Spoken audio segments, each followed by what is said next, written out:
Hello everyone. We are currently live right now looking at the RNC. We're going to be watching the rest of the RNC as of right now. Let me know if you guys can see the screen. Okay, yeah, it just popped up on my end. You guys should be able to see it.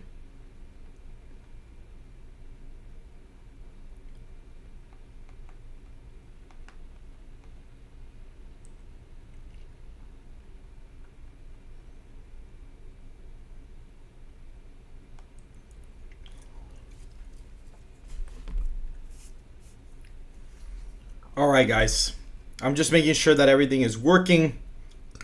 Guys, if you guys did just join, make sure to hit the like button and subscribe to the channel. Any support would be greatly appreciated as well. And I'm actually going to go ahead and set something up here really quick. I'm going to go ahead and do this because I need to show you guys something as of right now. Currently, what I am doing now is we're basically polling New York. We're polling the state of New York, but I do need help. So I do actually have a link to the GoFundMe as of right now in the chat. I'm going to pin it so you guys could go to it. That is basically that is going to be the link for the GoFundMe to the New York poll. Guys, I don't even care if it's just a single dollar. Any support will definitely help us with that poll 100%. And guys, if you are tuning in, make sure to hit the like button as well. Any support would be greatly appreciated. We are just going ahead and waiting for this to go by. I cannot explain why God would we're gonna tune into this guy's speech as of right now. So let me just go ahead and we'll tune into what he has to say. One thing I do know is whenever music does actually start, I am gonna have to go ahead and turn it off because I didn't even realize that it copyrighted my last stream when I had the music playing. You see, the Bible says that God so loved the world that he gave his only begotten Son, that whosoever believeth in him shouldn't perish but should have everlasting life. For as long as I've known the President Trump, I've found him to be a man of his word. Things that he said he'll do, he did. When he told me and our country in 2016 that he was going to appoint conservative justices, guess what? He did. In 2016, he said he would defend religious liberty, and guess what? He did. In 2019, I was with him at the United Nations when the first president of history of this country stood there to advocate for religious liberty worldwide.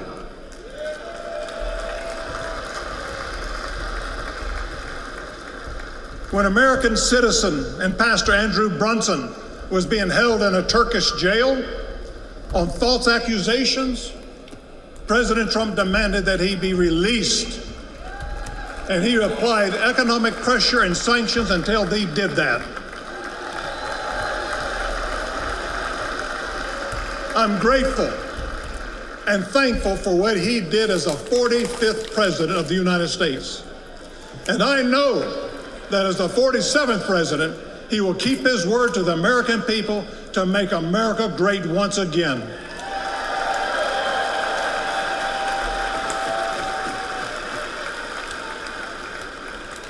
It's an honor for me to be asked to pray for Donald Trump this evening. And so what I'd like to do, I'd like us to pray, but I'd like us all to stand as we call upon the name of the God of heaven.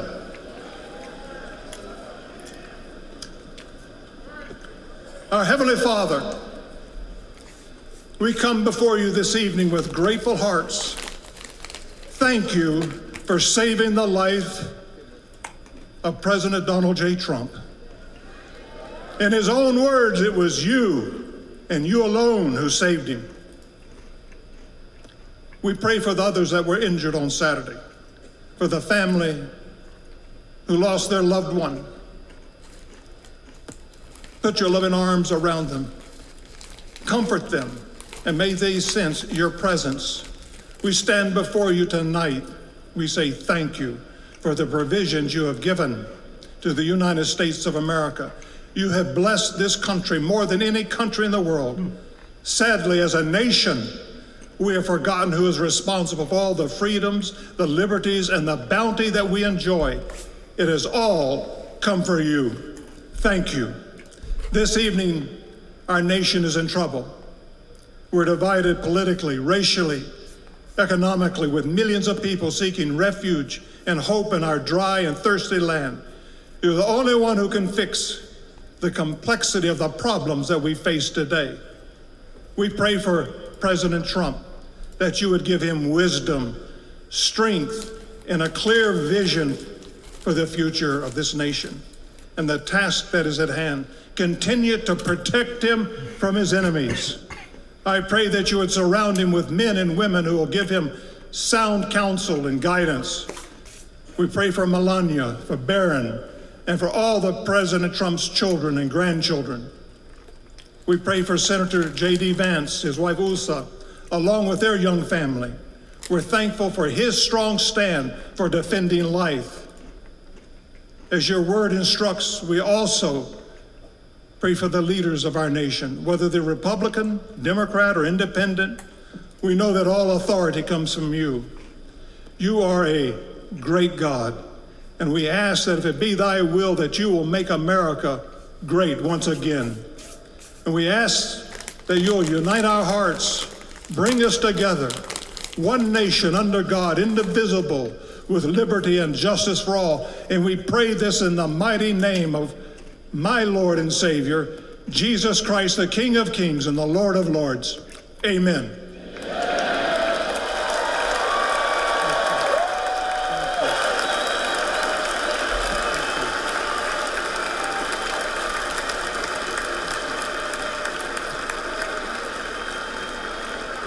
Ladies and gentlemen, please welcome businessman and executive vice president of the Trump Organization, Eric Trump.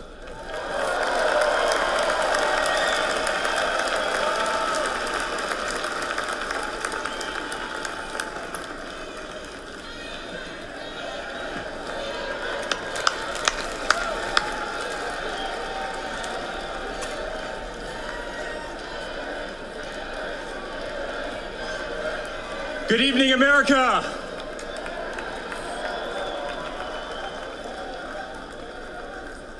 Eight years ago, my father sat our family down. He spoke of a nation in decline, of dreams slipping away, of a future endangered by failed leadership and broken promises. It was in that moment I knew my father had made a decision that would forever change our lives. We realized he had chosen to step into the arena, to fight for the soul of America. He decided to leave behind the comforts of an unbelievable business empire, to leave behind everything he had ever built, to answer the call to serve our nation. Unlike his predecessor, it was not a decision born out of necessity. Unlike the current president, it was not a decision that would enrich his family. Rather, it was a decision made out of love for this country and a deep concern for America's future.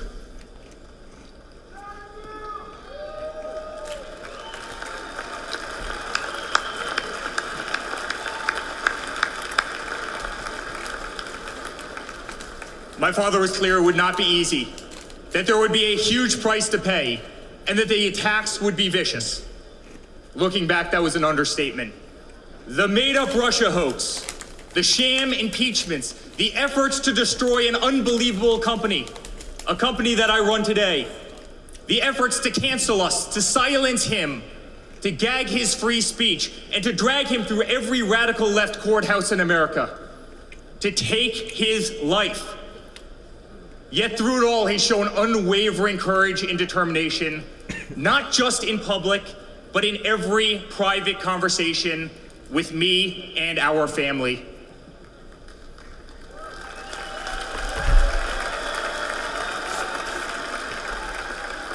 He stood tall, fueled not by personal ambition, but by a profound love for this country and a love for all of you, the American people. That man is my father. That man is the 45th president and soon to be 47th president of the United States. That man is Donald J. Trump.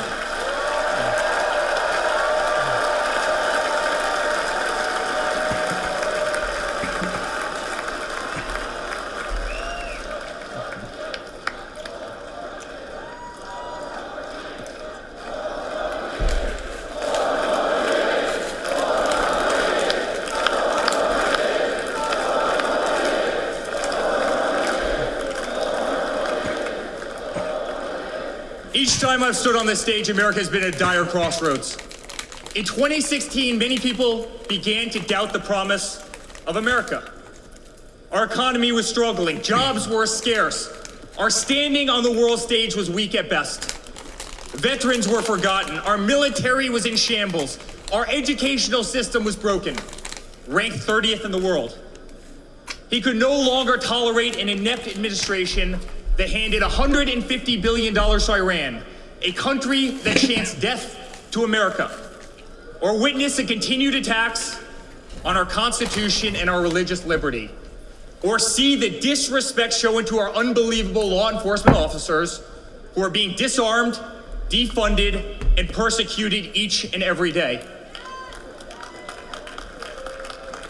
So far, Eric is giving a good speech. He could no longer stand to see words like Christmas stripped from public use or the Pledge of Allegiance removed from our schools.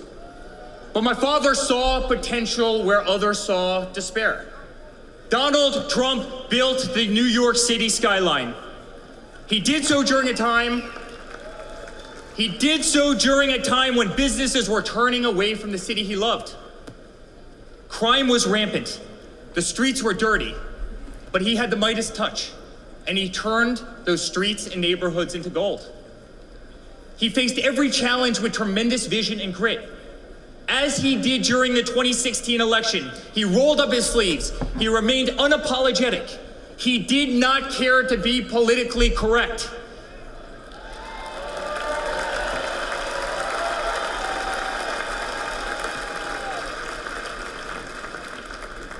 He restored hope. He restored a voice to millions of Americans who had been ignored. He restored the American dream. Under my father's leadership, the economy climbed to record heights. Jobs were created at an unthinkable pace. Unemployment reached historic lows across all demographics. Wage growth soared. He cut taxes for hardworking families and businesses. He slashed regulations. He saw the greatest 401k increase in American history.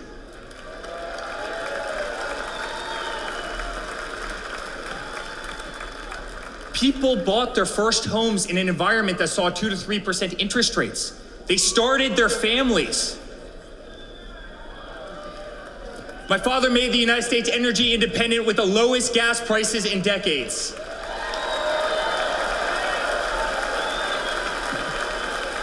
My father made the United States safe. Our borders were closed. There was peace in the Middle East. Soleimani, al-Baghdadi, the terrorists were dead.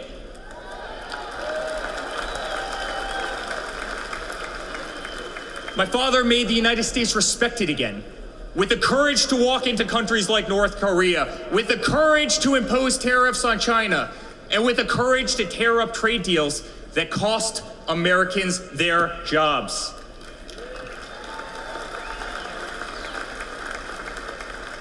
He brought manufacturing back to America. Small businesses flourished. He did what he promised. He put America first. We were winning. Donald Trump made America great again.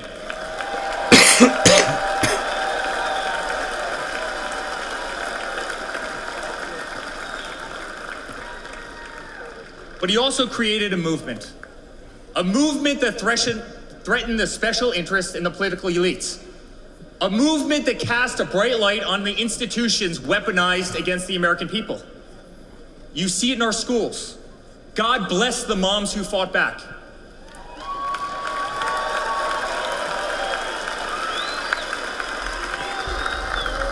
You see it in your workplace. You see it on every news station, in every newspaper. You see it in the military. The most iconic military installations on planet Earth are stripped of their identity and renamed. Fort Bragg, Benning, Fort Hood. You see it in Hollywood. You see it in our two-tier judicial system. They don't even hide it anymore. My father has been censored. The former president ripped off Twitter, Instagram, and Facebook while terrorist organizations remain intact. My father has been persecuted, targeted by far-left Democrats, funded by special interest groups, and hand-picked judges. My father has been pulled off the ballots of states, radical justices attempting to defy the will of millions of Americans who adore who he is and what he stands for. My father even became the target of an assassin who almost killed America's single greatest hope for our future. The swamp is terrified of this incredible movement. They're terrified of it. They're terrified of you and the tens of millions of people watching us on TV right now. They've tried everything to keep him from you, everything, to destroy his legacy, to destroy his family. They have failed and they will not win.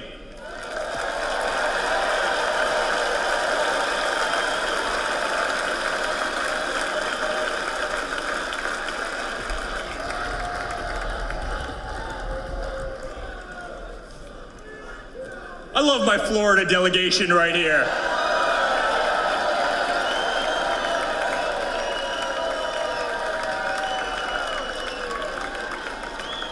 Thank you. My father stands before you with the most votes of any Republican candidate in the history of our nation. He has defied the predictions of every political pundit. He fills stadiums across our country. He energizes Americans to the issues facing this nation and does so with unvarnished honesty. He is not a threat to democracy. He is a threat to those who despise our republic, many whom are bought and sold, bribed and coerced, people who have never signed the front of a check and who have been dependent on the government their entire adult lives.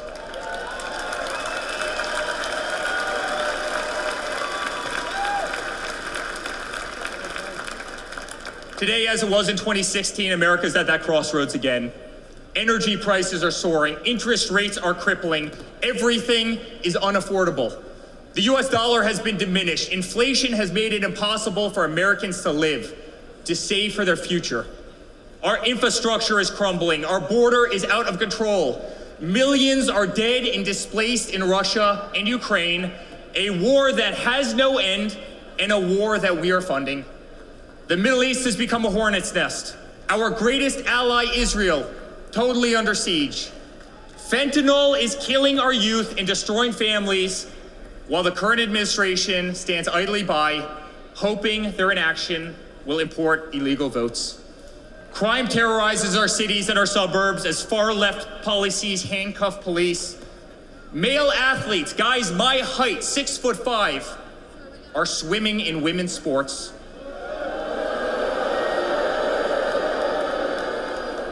Destroying the dreams of young girls who have trained every minute of their lives.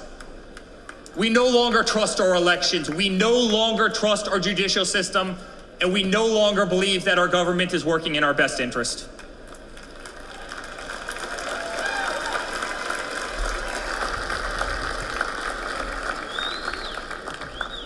In spite of where we are today as a nation, I'd like to speak to every American. To the homeless veteran, sleeping under a bridge as illegal immigrants are housed in the most expensive hotels in New York. I'm sorry, we know it's wrong, and we will fix it.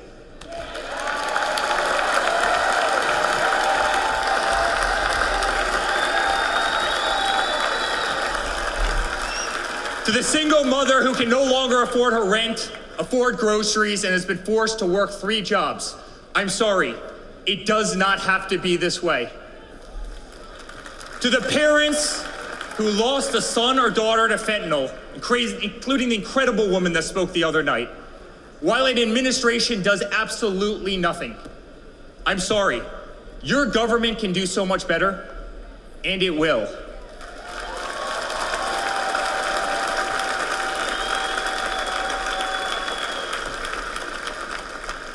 To the children who are being brainwashed instead of learning the fundamentals in school, I'm sorry. There are teachers who care, and my father will empower them.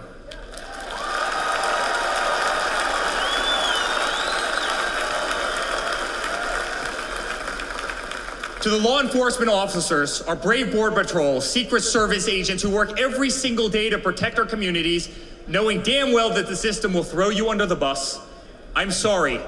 We will stand behind you.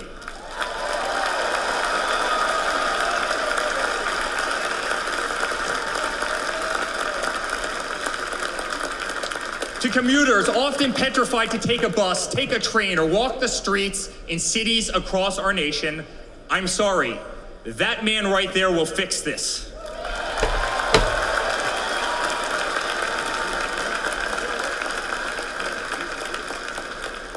To the construction workers, to the middle-class families, to the families with children with disabilities, families who can no longer afford medical benefits or to take a vacation, I'm sorry. We will make America great again.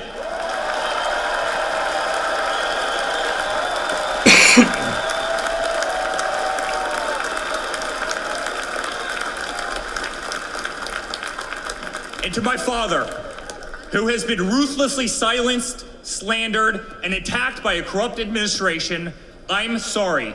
We know, and America knows, that they're not just after you, they're after all of us, and you just happen to be standing in their way.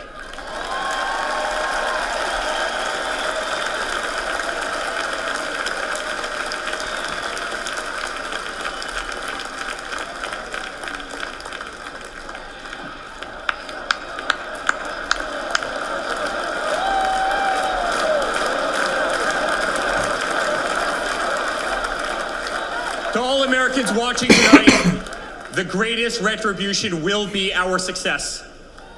Success not just for ourselves, but for our grandchildren and our children. Under President Donald J. Trump, the swamp will be drained. America will be respected. Our cities will be safe. Our streets will be clean. And our border will once again be secure.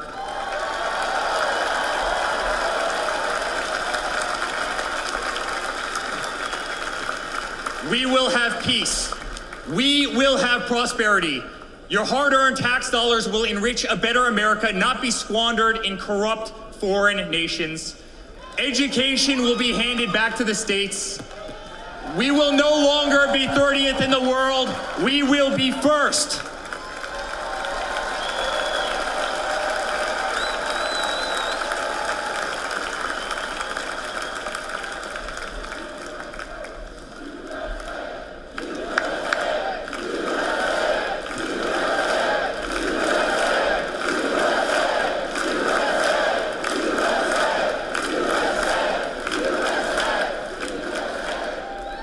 Our children will understand family, our children will have values, and our children will love God.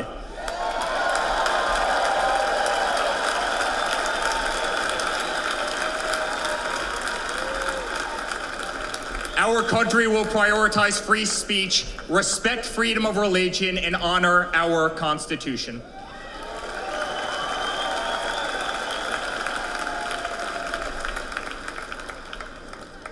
As his son, I've never been more proud of a person in my life. A man who has defied all odds more than once. A man who believed in the promise of America when others turned away. A man who saw a nation in need of a champion and answered that call with unwavering determination and courage. A man who survived a bullet that was intended to eliminate him permanently from our future and from our family. Never have I been more proud to be a Trump.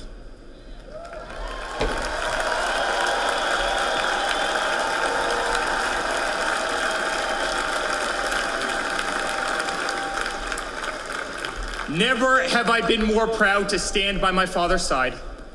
I remain incredibly honored to be part of this journey, a journey with all of you.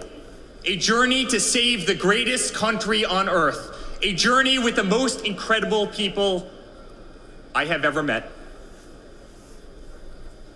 Dad,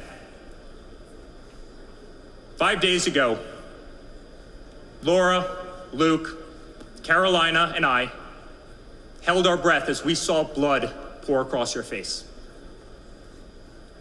By the grace of God, divine intervention, and your guardian angels above, you survived.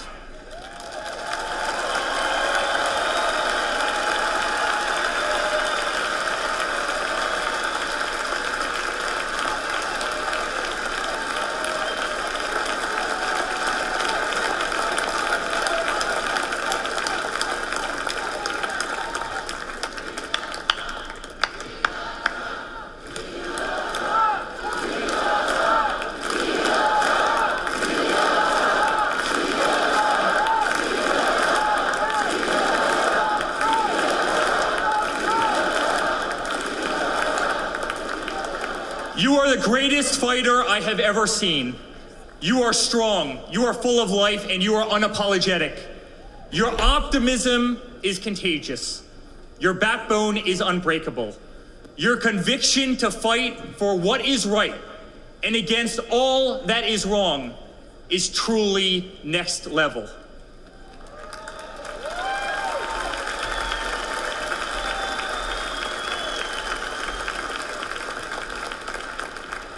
The whole world saw your strength as you stood up. You wiped the blood off your face, and you put your fist in the air in a moment that will be remembered as one of the most courageous acts in the history of American politics. You shouted, "Fight, fight, fight!"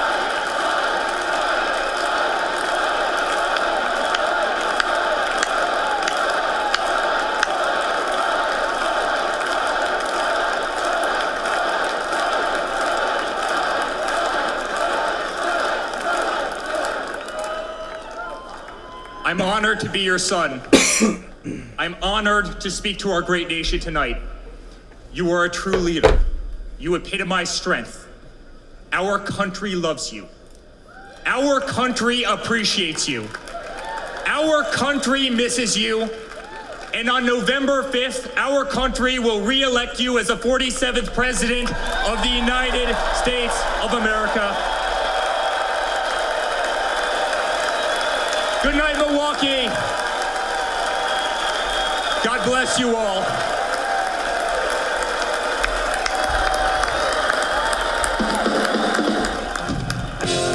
Okay, there we go. I gotta mute it because they're definitely gonna copyright my thing if that was gonna happen. They were for sure gonna copyright that. So, is Trump gonna speak right now?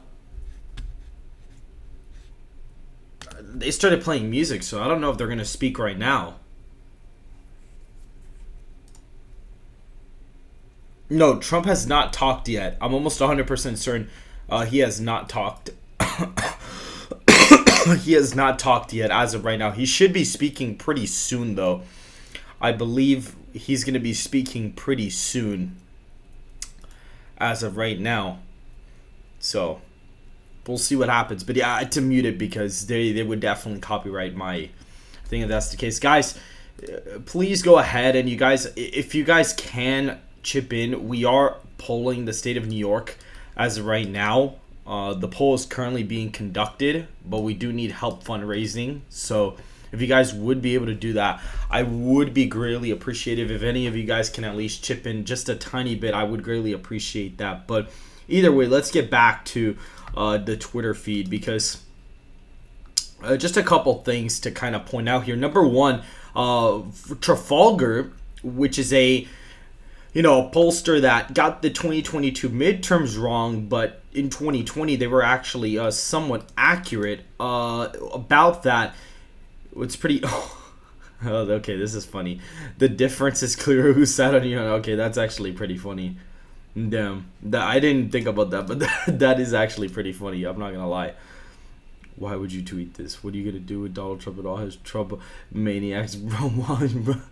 Oh my god, bro! This account is actually Yo, these people don't know, bro. Whatever interns they have working for the Biden campaign, oh man. Whoever is working for the Biden campaign is totally out of touch with reality, 100%. Oh my god. Wow. That is crazy. Yeah, this was pretty cool. When he ripped his shirt open, he had Trump Vance 2024. I thought that was pretty cool. So yeah, that's pretty interesting. We see here. Oh my god, of course. And we see. All right, so pretty much, guys, we'll take a look at some stuff that's kind of come out today, just because of the fact that it is not looking great for Joe Biden at all. I mean, there were a lot of reports saying that he was going to drop out. Apparently, those are not actually true. Apparently, he is mostly going to stay in. I also see Stefan for 30. Thank you very much for the donation to GoFundMe. I appreciate that. Now, what's interesting is that when we look at the data here, right, what's pretty fascinating is that Donald Trump, in our head-to-head matchup, we conducted a national poll. And what's very interesting about this is that we actually see, we also have the Trafalgar poll right. Okay, so they actually just dropped it. Okay, they just dropped the poll like literally 52 seconds ago. The Trafalgar poll just came out. And so Donald Trump leads by 2 points in Michigan. He's leading by 2 points. There's still 5% undecided. Robert F. Kennedy Jr. gets 4% of the vote. We have Jill Stein at 1% and Cornel West at 1%. And let's go ahead and look at the report. I'm actually curious to see what the report is looking like as of right now. That's kind of intriguing me, actually. So it was about 1,100 respondents. It's a likely voter screen. The response rate was about 2.8%. Margin of error is around 2.9%. Confidence 95%. Response distribution about plus 50%. And then the methodology will be there. It's a Democrat plus 2 sample, but it has Trump up plus 2. So that's a 4-point shift from that. That's interesting.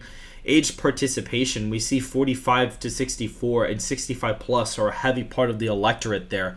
That's also pretty interesting. 75% of the electorate is white, and then 15% is black. So that's also interesting. Female participation, basically a 5-point difference between female to male. So that's also pretty interesting as well. I wish they kind of gave the margins as to how, it kind of went down. That is pretty interesting. I wonder what the crosstabs were. But, I mean, that's interesting. So they have a plus 2 poll for Michigan with third parties included. That's actually interesting. If we go over here, let's see. JD Vance and Hulk Hogan. Okay, that's actually pretty sick. Okay, that's pretty funny. That's actually, that's funny. That is pretty cool. Duke Dennis. Okay. Wait, what? You won't catch me wearing a no motherfucker crop top again because I don't want. Oh my god, that's crazy. All right then. Just ask ChatGPT to show me. Okay.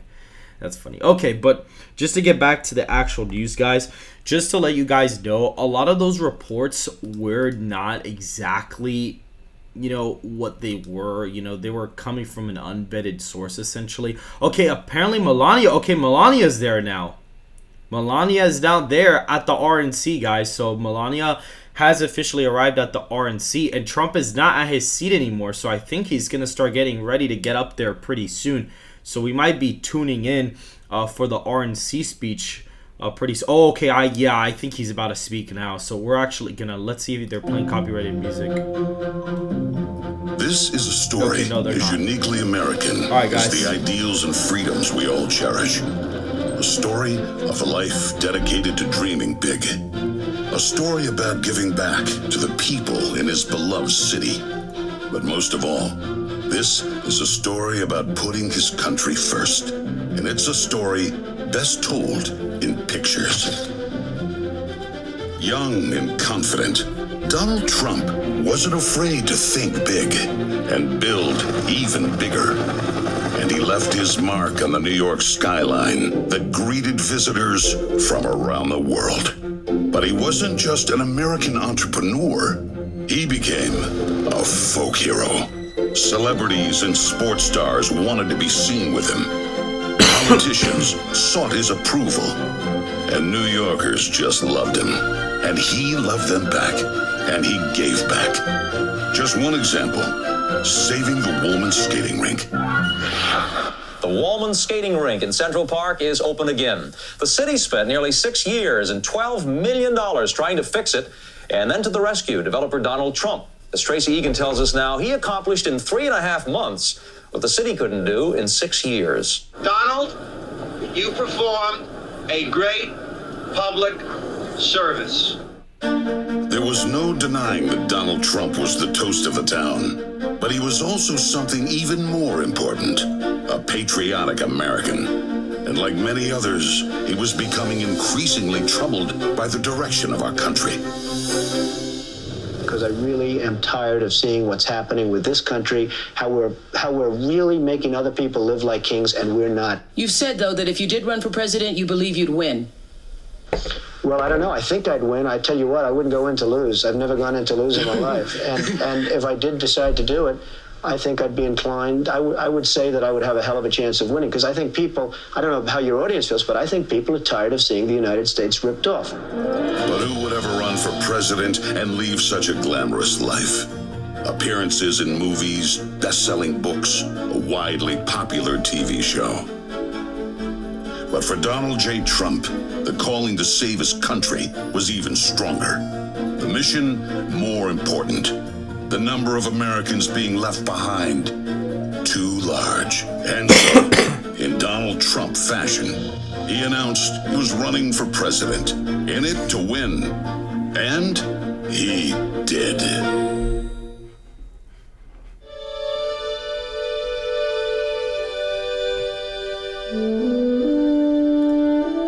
From his first day in office, the Washington politicians learned something about President Trump. He's not afraid to fight for what he believes in. They call that having the courage of your convictions. First up, the Trump tax cuts, largest in America's history, and it led to higher take-home pay for working families. Unfortunately, today, taxes are up and incomes down. The politicians just never learn. Next for President Trump, secure our border. Check. Miles and miles of wall built. ISIS and other terrorists deterred. But now, we have the Barney Fife of border security, leading to 250,000 Americans dead from fentanyl coming in. Brutal migrant crime spreading across America. And ISIS now here. President Trump promised he'd keep America out of endless wars. Welcome words to the families of our young men and women who serve. And another promise kept. He started by strengthening our military, then traveled the world, meeting with our allies, and even with our main adversaries, just so they understood that America's strength and resolve was back. Because that's what a strong commander-in-chief does. And it led to a stable world at peace and our troops safe. Today, a different story. Our enemies smelled weakness, then set the world on fire. Putin saw it, then invaded Ukraine. Hamas saw it, then started a war in the Middle East.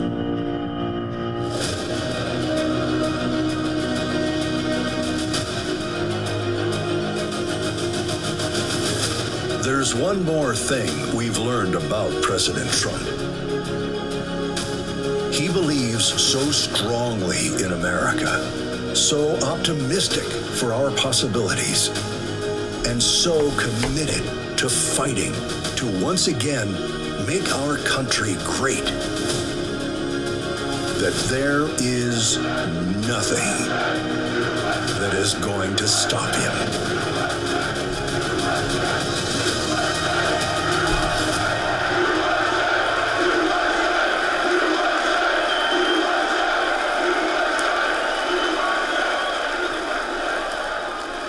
Ladies and gentlemen, please welcome Kid Rock.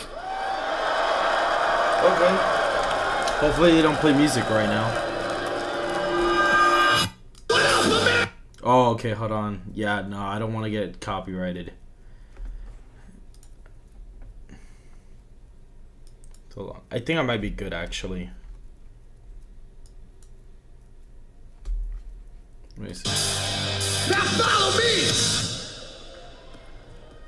Oh, you know what? Say fight! Fight! Say fight! Fight! Say fight! Fight! Say somebody scream!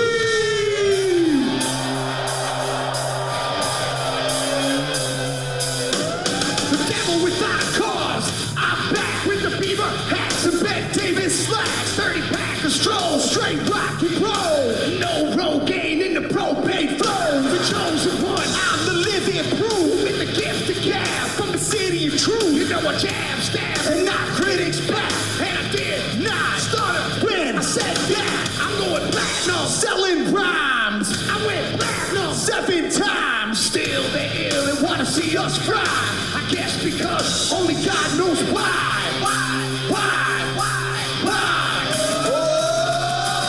They call me cowboy. I'm the singer of black. Throw a fist in the air. Let me see where you're at. Say fight, fight. Say fight, fight. Say fight, fight. I say Trump, Trump.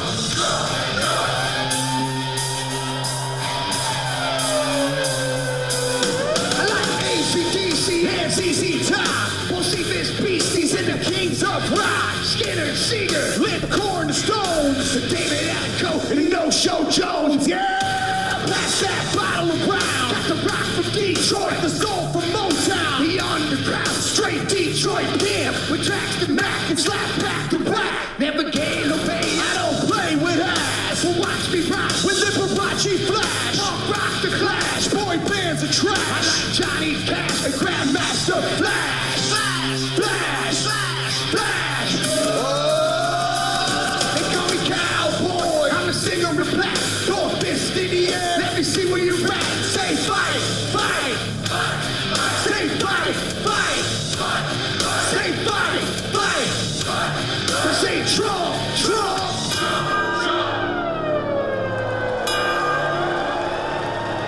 I'm an American badass. Watch me, kid. You can roll and rock, or you can line the ultimate. I'm like amazing grace. I'm on rock and roll. About to rock this place. All super fly.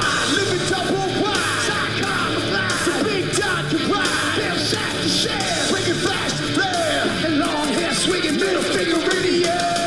Snakeskin boots, 65 Chevelle. See me ride and sit and hit a rebel. Yeah, I won't live to tell. So if you do, rock for freedom and rock for truth. Who knew I'd blow like Oklahoma, Florida, Georgia, Arizona? Smell the aroma and check my hits. I know it stinks in here, cause Trump's the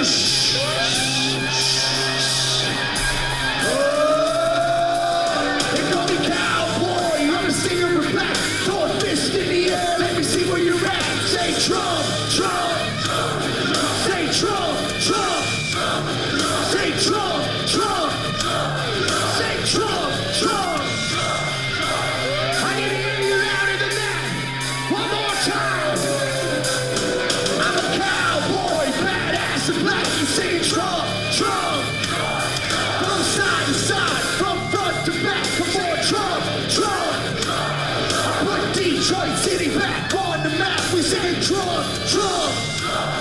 Kid Rock's in the house. This is where I'm at. Ladies and gentlemen, get ready for the most patriotic American badass on earth, President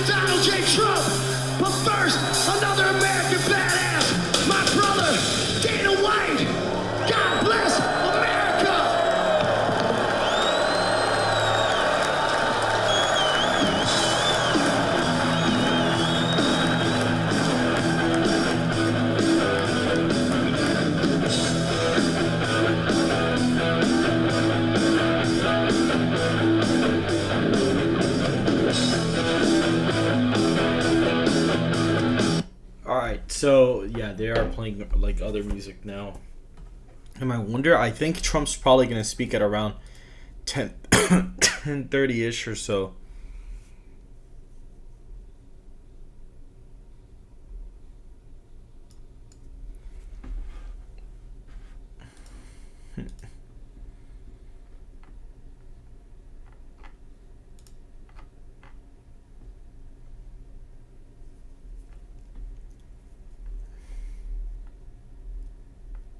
Damn. Now we just honestly gotta wait for him to speak pretty much. I mean, at this point.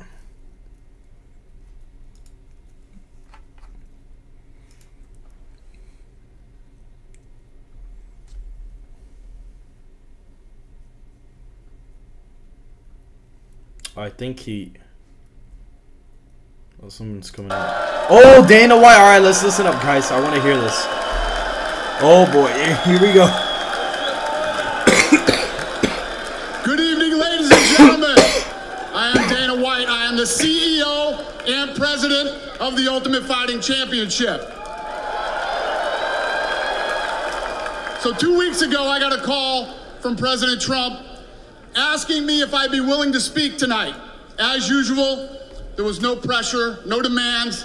He asked me as a friend, and of course I said yes. Then, after I accepted his offer, he sent me a text message, and I just want to read to you a little piece of what President Trump wrote to me. Dana, I'm so honored that you will be doing the introduction at the National Republican Convention. Think of it as the biggest fight you ever had, a fight for our country and even the world. I only wish you didn't have to interrupt your family trip, but I hope they understand. They love you, and they know how important this is. Now think about this. This man's running for president of the United States. He's fighting for the future of this country, and he's concerned about interrupting my family trip. That's the President Trump that I know. A man who truly cares about people. The mainstream media likes to push the narrative that he doesn't care about anyone but himself. I absolutely know that's not the truth because I've been friends with this guy for 25 years. And for the people who know me, they'll know this is true. I just want to make something very clear. Nobody in the Trump campaign has ever told me what to say. Nobody tells me what to say, and I'm nobody's puppet. And I'm not telling you what to think, I'm telling you what I know. And I know President Trump. I know President Trump is a fighter. I've been saying this since 2015. Now look at what's happened over the last 10 years. We have all seen it with our own eyes. I'm in the tough guy business, and this man is the toughest, most resilient human being that I've ever met in my life. The higher the stakes, the harder he fights, and this guy never, ever gives up. So what's at stake here? The answer is in President Trump's text, and I quote, "A fight for our country." I know why he's running for president again. Why else would he put himself through everything he's dealt with just to get back here? We all know he doesn't need this. This guy's got a great life. He has a beautiful family, and he has achieved everything that you could possibly achieve in life. I know President Trump is literally putting his life on the line for something bigger than himself, and he's willing to risk it all because he loves this country.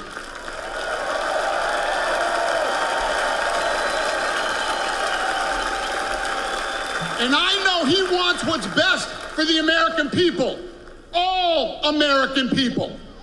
I know he's running for president to save our American dream. I'm living the American dream, and I know the American dream is very real. Whether you were born in this country or came here from someplace else, this is the last real land of opportunity. President Reagan once said, "Government's first duty is to protect the people, not run their lives." And if you're buried in government red tape, how will you ever start your own business? If you're struggling to pay your bills, how can you ever afford to start a family? And if you don't feel safe in your own town, why would you ever buy a house? I know that President Trump is fighting to save the American dream, and that's what's at stake in this election. We are choosing who we want to lead us in this fight. I know President Trump is a proven leader, a fearless leader, and this country was in a much better place when he was in the Oval Office. In my mind, the choice is clear. But this election, we all get to choose. I know I'm going to choose strength and security. I know I'm going to choose opportunity and prosperity. I know I'm going to choose real American leadership and a real American badass.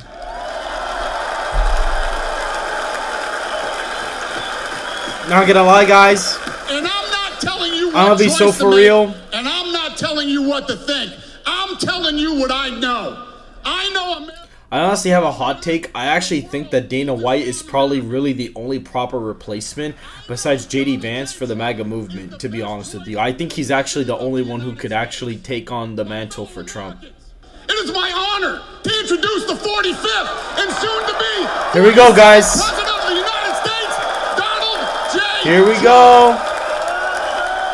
Let's do this thing. He's coming now. Let's go.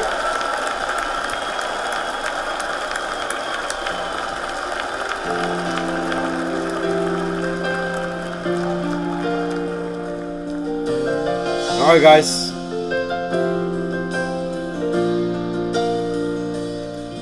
If tomorrow all the things were gone, I'd work for all my and I have.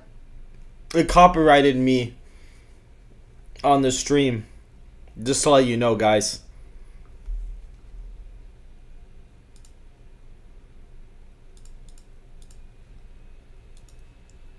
It copyrighted me on that song last time, so.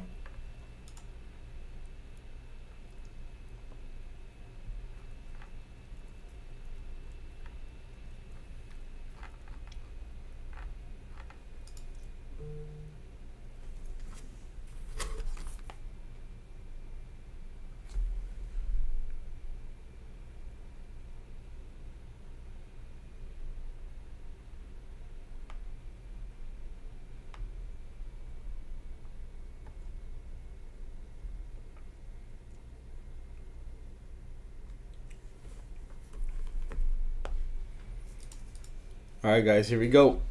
Oh. I'm gonna just let it play, whatever. From the lakes of Minnesota to the hills of Tennessee. Ooh. Oh man, look at that, guys. From sea to shining sea. From Detroit to Houston and New York to LA. There's pride in every American heart, and it's time we stand and say. Ooh, oh man. That I'm proud to be an American, where at least I know I'm free, and I won't forget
Thank you very much. Thank you very, very much. Wow. And thank you, Dana. Thank you, Kid Rock, sometimes referred to as Bob. And thank you, Lee, right from the beginning. Thank you very much. What a talent. What a beautiful, beautiful soul. Thank you. Friends, delegates, and fellow citizens, I stand before you this evening with a message of confidence, strength, and hope. 4 months from now, we will have an incredible victory, and we will begin the 4 greatest years in the history of our country. Together, we will launch a new era of safety, prosperity, and freedom for citizens of every race, religion, color, and creed. The discord and division in our society must be healed. We must heal it quickly. As Americans, we are bound together by a single fate and a shared destiny. We rise together or we fall apart. I am running to be president for all of America, not half of America, because there is no victory in winning for half of America. So tonight, with faith and devotion, I proudly accept your nomination for President of the United States. Thank you.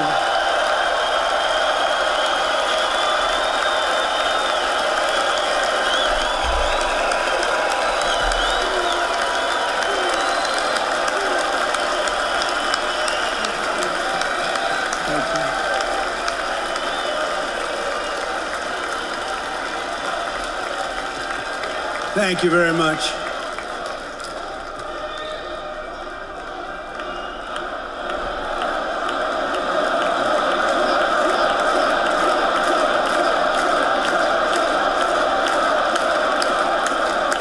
Thank you very much.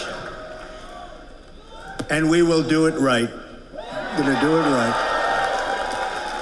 Let me begin this evening by expressing my gratitude to the American people for your outpouring of love and support following the assassination attempt at my rally on Saturday.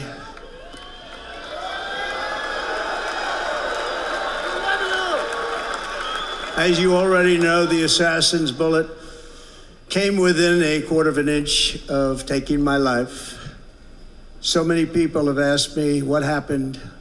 Tell us what happened, please.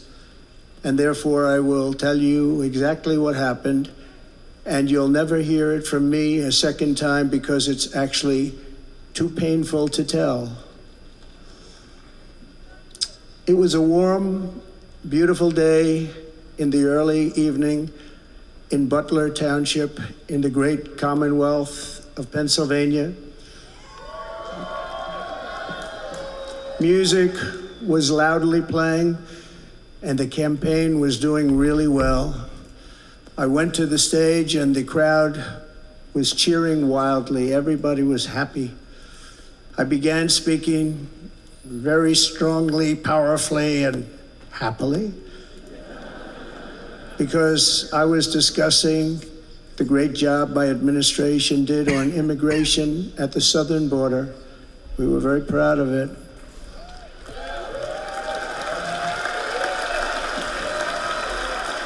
Behind me and to the right was a large screen that was displaying a chart of border crossings under my leadership.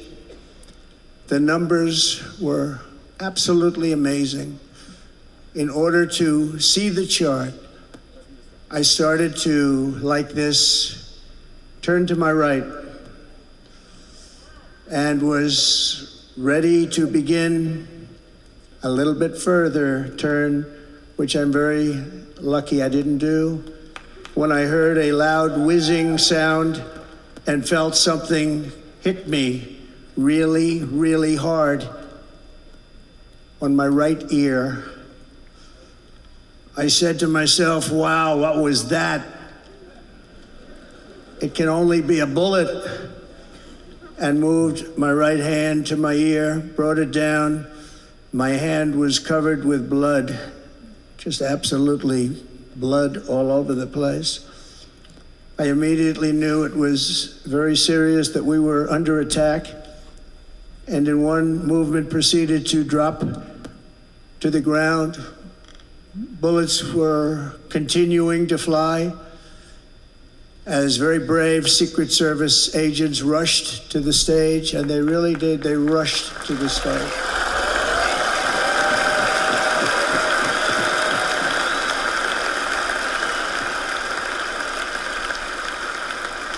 These are great people at great risk, I will tell you, and pounced on top of me so that I would be protected. There was blood pouring everywhere, and yet, in a certain way, I felt very safe because I had God on my side. I felt that.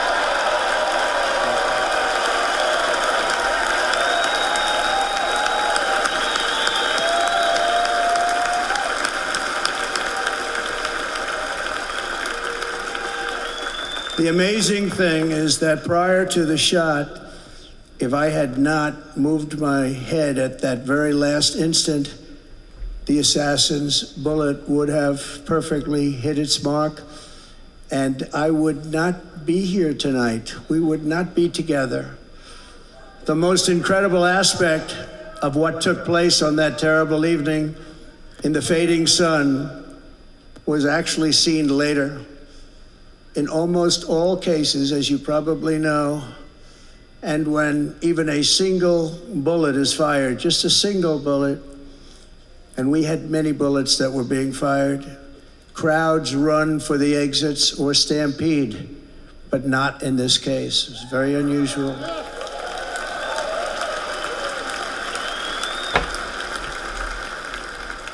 This massive crowd of tens of thousands of people stood by and didn't move an inch.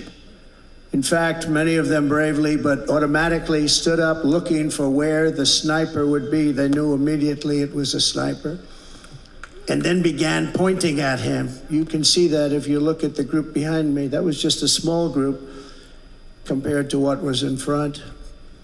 Nobody ran, and by not stampeding, many lives were saved. But that isn't the reason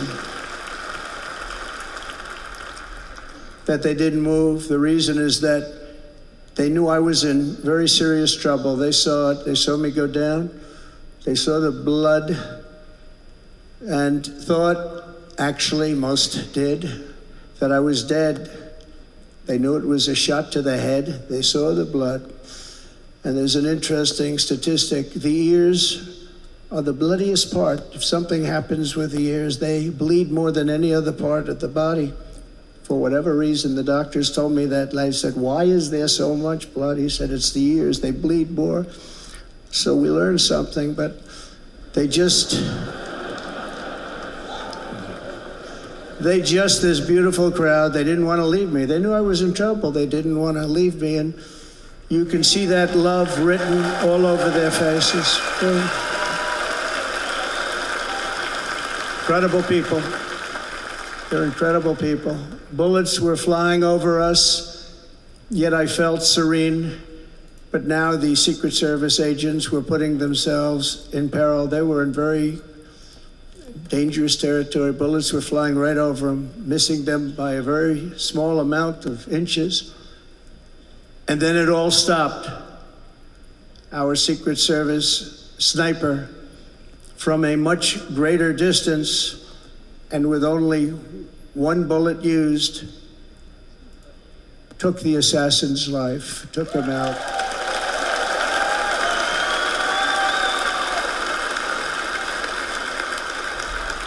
I'm not supposed to be here tonight. Not supposed to be here. Yeah.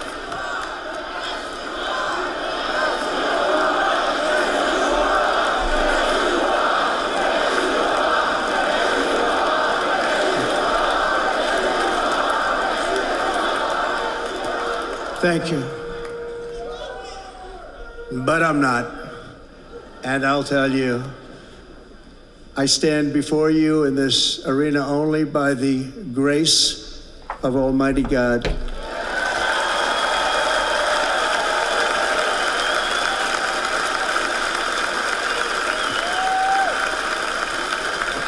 In watching the reports over the last few days, many people say it was a providential moment. Probably was. When I rose surrounded by Secret Service, the crowd was confused because they thought I was dead, and there was great, great sorrow. I could see that on their faces as I looked out. They didn't know I was looking out. They thought it was over, but I could see it. I wanted to do something to let them know I was okay. I raised my right arm, looked at the thousands and thousands of people that were breathlessly waiting, and started shouting, "Fight, fight, fight."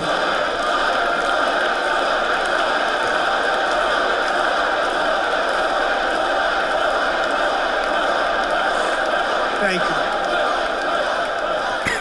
you. Once my clenched fist went up, it was high into the air. You've all seen that.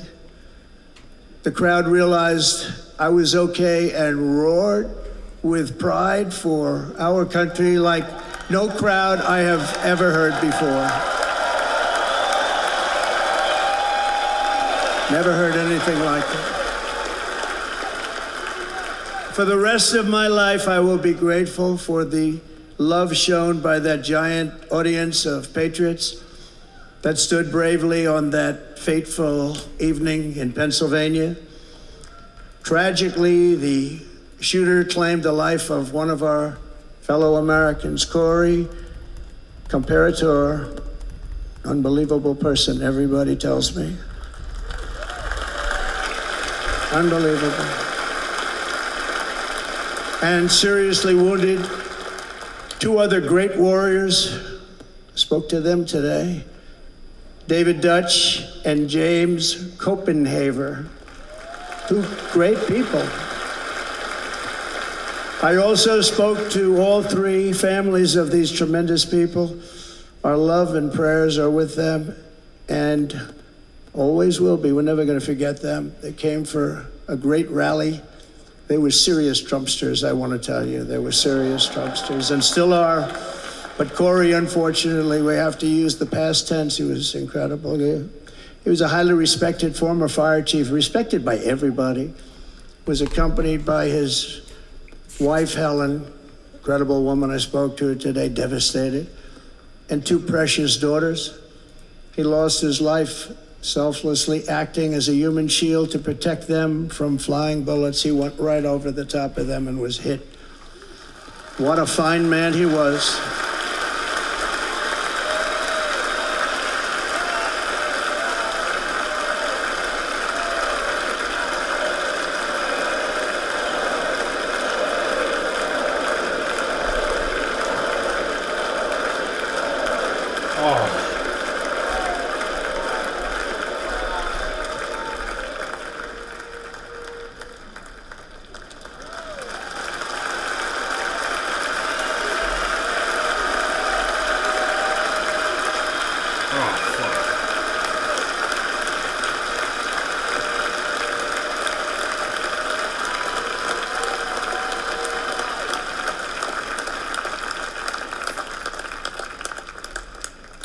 I want to thank the fire department and the family for sending his helmet, his outfit, and it was just something, and they're going to do something very special when they get it, but we did something which cannot match what happened, not even close.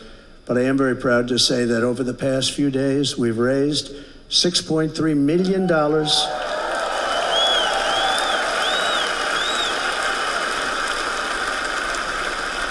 for the families of David, James, and Corey, including from a friend of mine just called up. He sent me a check right here. I just got it. $1 million from Dan Newland. Thank you, Dan.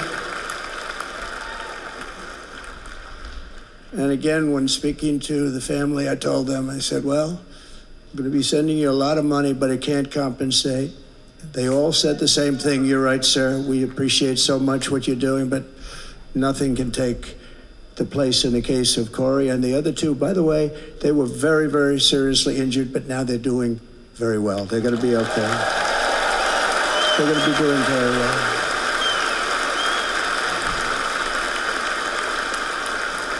They're warriors.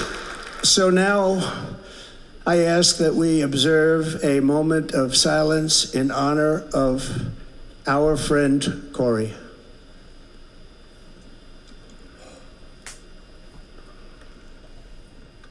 Oh.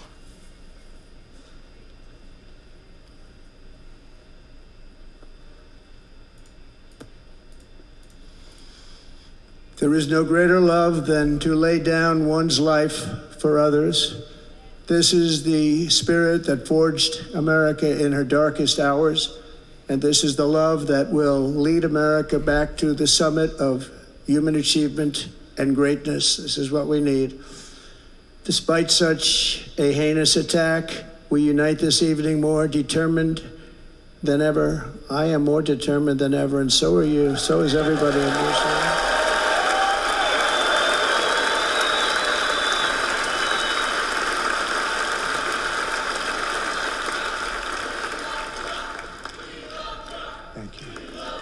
Thank you very much.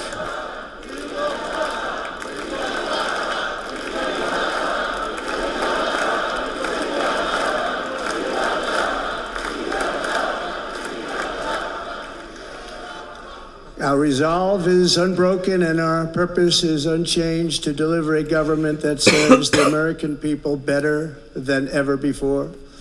Nothing will stop me in this mission because our vision is righteous and our cause is pure. No matter what obstacle comes our way, we will not break, we will not bend, we will not back down, and I will never stop fighting for you, your family, and our magnificent country. Never.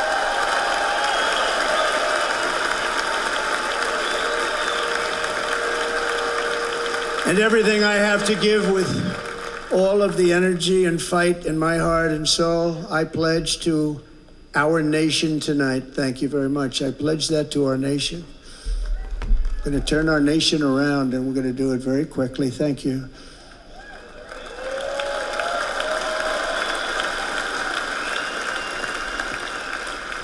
This election should be about the issues facing our country and how to make America successful, safe, free, and great again.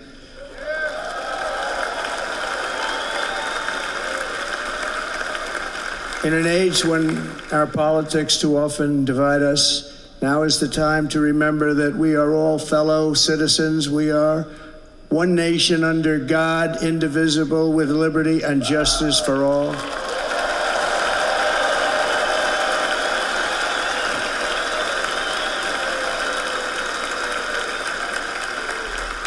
And we must not criminalize dissent or demonize political disagreement, which is what's been happening in our country lately at a level that nobody has ever seen before. In that spirit, the Democrat Party should immediately stop weaponizing the justice system and labeling their political opponent as an enemy of democracy.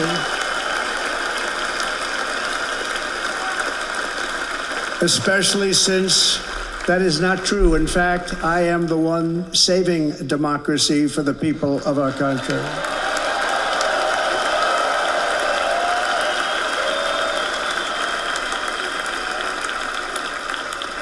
And very big news, as you probably just read, on Monday a major ruling was handed down from a highly respected federal judge in Florida, Eileen Cannon, finding that the prosecutor and the fake documents case against me were totally unconstitutional, and the entire case was thrown out of court. With all of that publicity, thrown out of court. If Democrats want to unify our country, they should drop these partisan witch hunts, which I have been going through for approximately 8 years. And they should do that without delay and allow an election to proceed that is worthy of our people. We're going to win it anyway, but worthy of our people. On this journey, I am deeply honored to be joined by my amazing wife, Melania.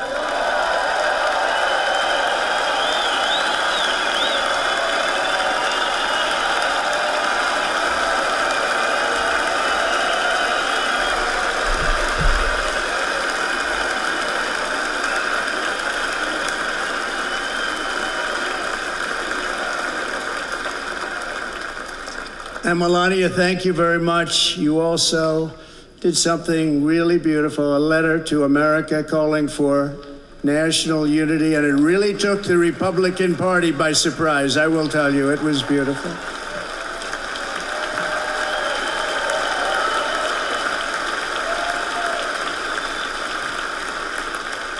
fact, some very serious people said that we should take that letter and put it as part of the Republican platform. That would be an honor, wouldn't it?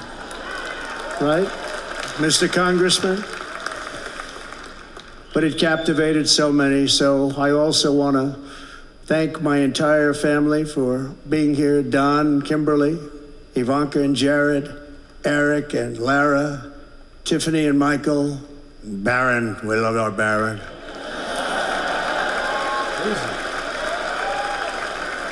Where's Barron? And of course, my 10 wonderful grandchildren. You saw a few of them up there on my lap before. Oh, wow. And how good was Dana? Was Dana good? I mean, was he good? He was on probably the only vacation he's had in about, maybe ever, because he works, but about 10 years with his wife, very far away. I won't tell you where, but very, very far away, beautiful place. And my people called and he said, I won't be able to do it. This is many, many years. I promised my wife I can't do it.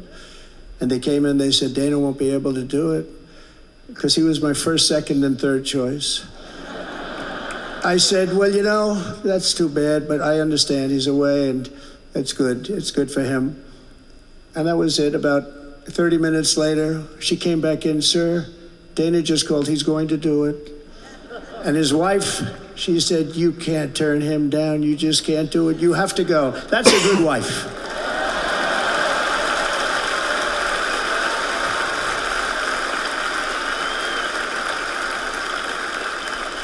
So he got on a plane, he got here a little while ago, now he's gonna get on the plane in a little while and he's gonna go back home to his wife. But they're great, and I just want to thank her and him and their whole family, because that's not easy. And Kid Rock, same thing. Called, he said, I want to be a part of it.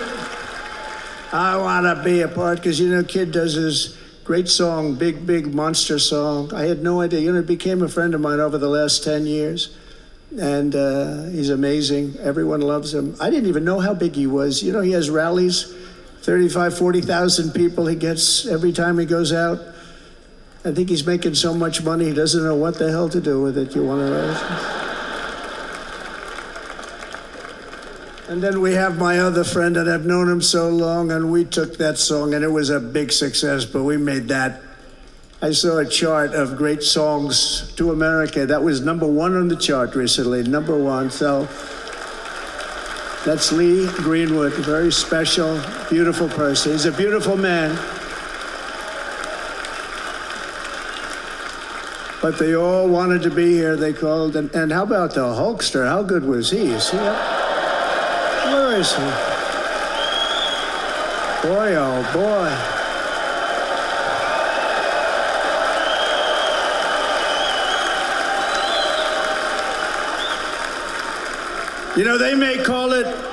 They may call that entertainment. I know about entertainment, but when he used to lift a 350-pound man over his shoulders and then bench press him 2 rows into the audience, I say maybe entertainment, but he is one strong son of a gun. I will tell you, I watched it many times. There aren't a lot of entertainers that can do that, right? You were fantastic. Thank you very much. Followed by Eric. What was that all about? Boy, that was good. I didn't want to really come up here.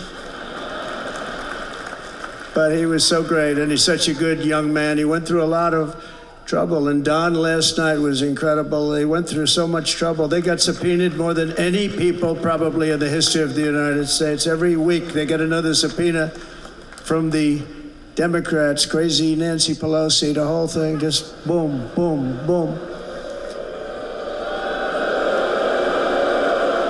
They've got to stop that because they're destroying our country. We have to work on making America great again, not on beating people. And we won. We beat them and all. We beat them on the impeachments. We beat them on indictments. We beat them. But the time that you have to spend, if they would devote that genius to helping our country, we'd have a much stronger and better country.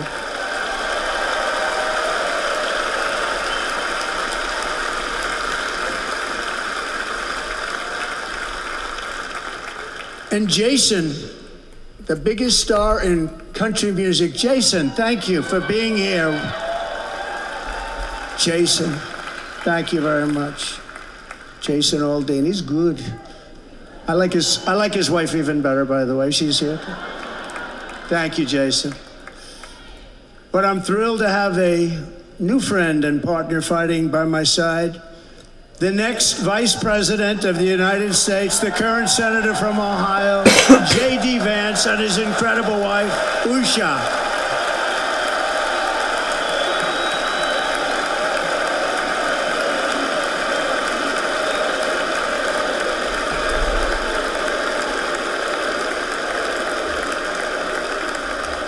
Hello. He's going to be a great Vice President. He's going to be great. He'll be with this country and with this movement, greatest movement in the history of our country, Make America Great Again.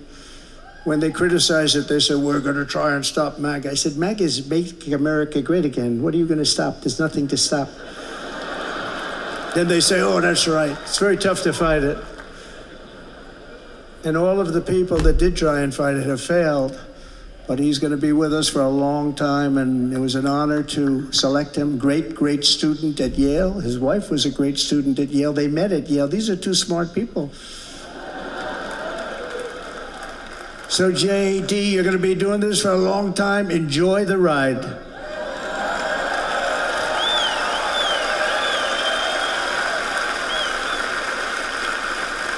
And a very special thank you to the extraordinary people of Milwaukee and the great state of...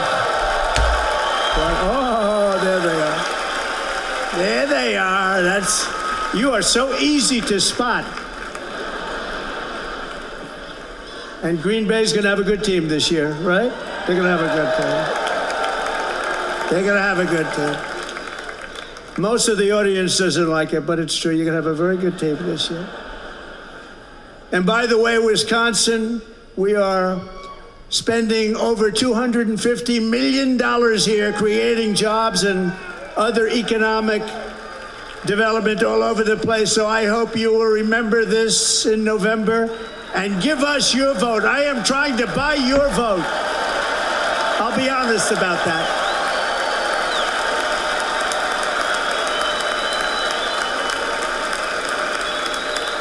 And I promise we will make Wisconsin great again. We're going to make it.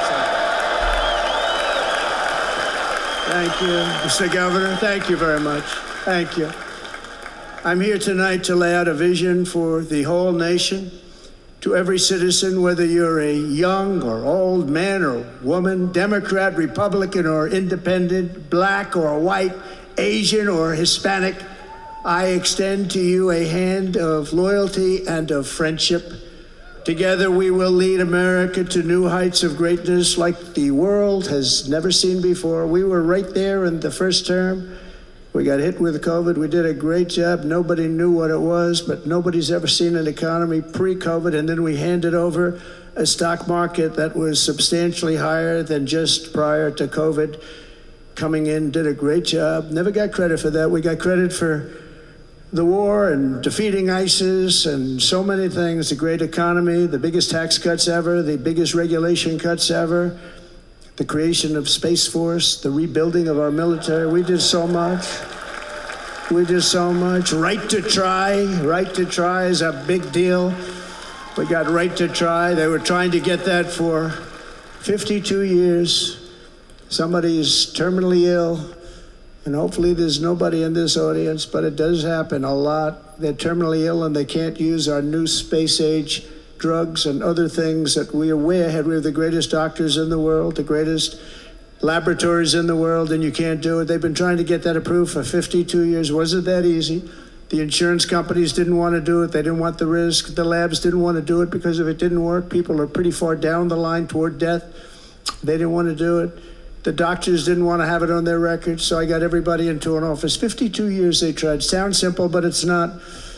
And I got them to agree that somebody that needs it will, instead of going to Asia, Europe, or someplace, or if you have no money going home and dying, just die. We got them to sign an agreement, agree to it, where they're not going to sue anybody. They're going to get all of this stuff. They're going to get it really fast. And what's happened is we're saving thousands and thousands of lives. It's incredible. Right to try. It's a great feeling. Under our leadership, the United States will be respected again. No nation will question our power. No enemy will doubt our might. Our borders will be totally secure. Our economy will soar. We will return law and order to our streets, patriotism to our schools, and importantly, we will restore peace, stability, and harmony all throughout the world. But to achieve this future, we must first rescue our nation from failed and even incompetent leadership. We have totally incompetent leadership. This will be the most important election in the history of our country. Under the current administration, we are indeed a nation in decline. We have an inflation crisis that is making life unaffordable, ravaging the incomes of working and low-income families, and crushing, just simply crushing our people like never before. They've never seen anything like it. We also have an illegal immigration crisis, and it's taking place right now as we sit here in this beautiful arena.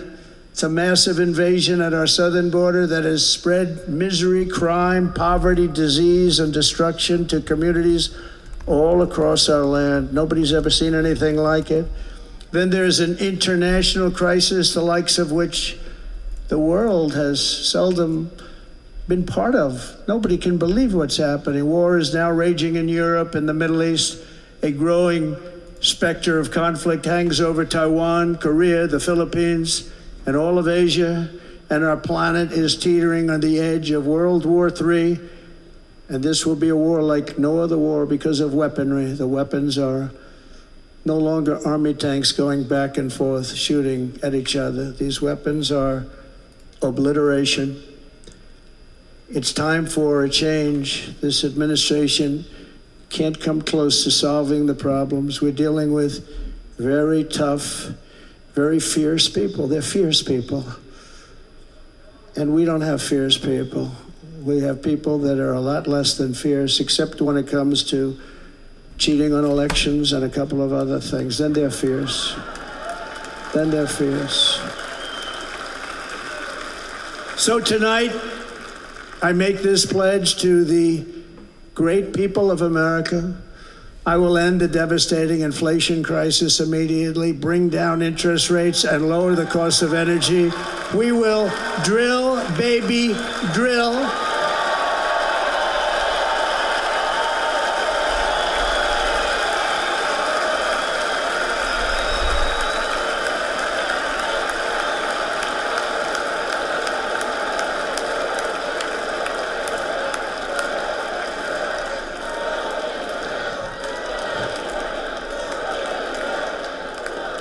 Can you believe what they're doing? But by doing that, we will lead a large-scale decline in prices. Prices will start to come down. Energy raised it. They took our energy policies and destroyed them. Then they immediately went back to them, but by that time, So much was lost. But we will do it at levels that nobody's ever seen before. And we'll end lots of different things. We'll start paying off debt and start lowering taxes even further. We gave you the largest tax cut. We'll do it more.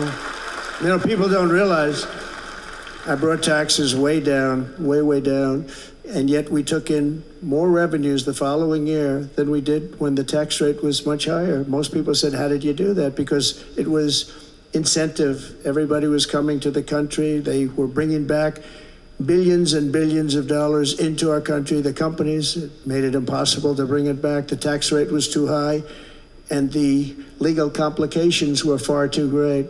I changed both of them, and hundreds of billions of dollars by Apple and so many other companies were brought back into our nation, and we had an economy the likes of which no nation had ever seen. China, we were beating them at levels that were incredible.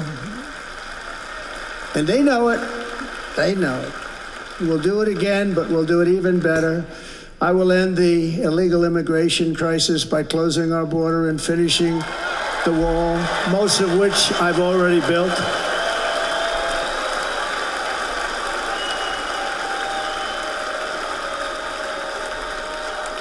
On the wall, we were dealing with a very difficult Congress, and I said, oh, that's okay, we won't go to Congress. I call it an invasion.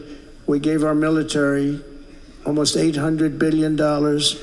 I said, I'm going to take a little of that money because this is an invasion, and we built, most of the wall is already built, and we built it through using the funds because what's better than that? We have to stop the invasion into our country that's killing hundreds of thousands of people a year. We're not going to let that happen. I will end every single international crisis that the current administration has created, including the horrible war with Russia and Ukraine, which would have never happened if I was president, and the war caused by the attack on Israel, which would have never happened if I was president. Iran was broke. Iran had no money. Now Iran has $250 billion. They made it all over the last 2.5 years. They were broke. I watched the other day on a show called Deface the Nation. Has anyone seen it? And they had a congressman who was a Democrat say, well, whether you like him or not, Iran was broke dealing with Trump. I told China and other countries, if you buy from Iran, we will not let you do any business in this country, and we will put tariffs on every product you do send in of 100% or more. And they said to me, well, I think that's about it. They weren't going to buy any oil. And they were ready to make a deal. Iran was going to make a deal with us. And then we had that horrible, horrible result that we'll never let happen again. The election result, we're never going to let that happen again. They used COVID to cheat. We're never going to let it happen again. And they took off all the sanctions and they did everything possible for Iran. And now Iran is very close to having a nuclear weapon, which would have never happened. This is a shame what this administration, the damage that this administration has done. And I say it often, if you took the 10 worst presidents in the history of the United States, think of it, the 10 worst, added them up, they will not have done the damage that Biden has done. Only going to use the term once. Biden, I'm not going to use the name anymore, just one time. The damage that he's done to this country is unthinkable. He couldn't even help himself. It's unthinkable. Together we will restore vision, strength, competence, and we're going to have a thing called common sense making most of our decisions, actually. It's all common sense. Just a few short years ago under my presidency, we had the most secure border and best economy in the history of our country, in the history of the world. We had the greatest economy in the history of the world. We had never done anything like it. We were beating every country, including China, by leaps and bounds. Nobody had seen anything like it. We had no inflation, soaring incomes were going. Nobody can believe it. You can't believe what happened 4 years ago is happening now in reverse. And the world was at peace. Inflation has been a killer for our country. No matter what you make it, it doesn't matter because inflation is eating you alive. People that were putting away money, they were making great wages, the highest they've ever made, but they were putting away a lot of money. Now they are just being destroyed. They're not putting away anything. They're barely living. They're going into savings accounts. They're taking out their money to live because of inflation. Inflation, remember, it's called a country buster. You can go back to Germany from 100 years ago. You can go back to any country that suffered great inflation. We've suffered the worst inflation we've ever had. But go back and see what's happened to those countries. We've had the worst inflation we've ever had under this person. But in less than 4 years, our opponents have turned incredible success into unparalleled tragedy and failure. It's been a tremendous failure. Today, our cities are flooded with illegal aliens. Americans are being squeezed out of the labor force and their jobs are taken. And by the way, you know who's taking the jobs that are created?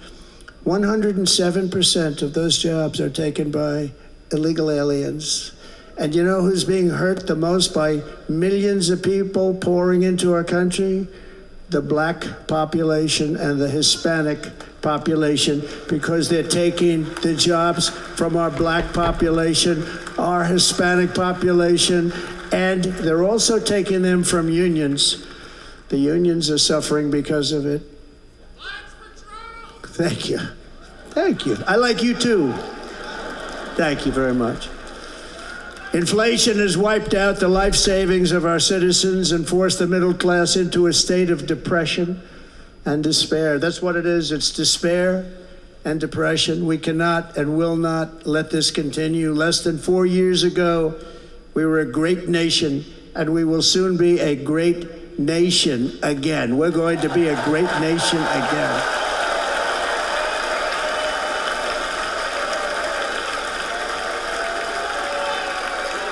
Thank you. With proper leadership, every disaster we are now enduring will be fixed, and it will be fixed very, very quickly. So tonight, whether you've supported me in the past or not, I hope you will support me in the future, because I will bring back the American dream. That's what we're going to do. You don't even hear about the American dream anymore. With great humility, I am asking you to be excited about the future of our country. Be excited. Be excited.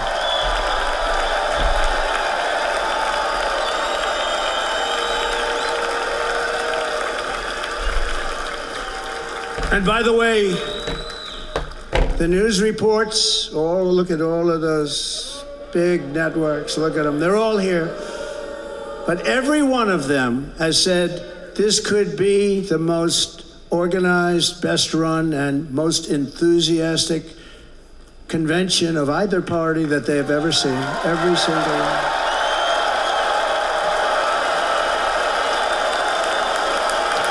And it's true. It's true. And there's love in the room. There's great love in the room.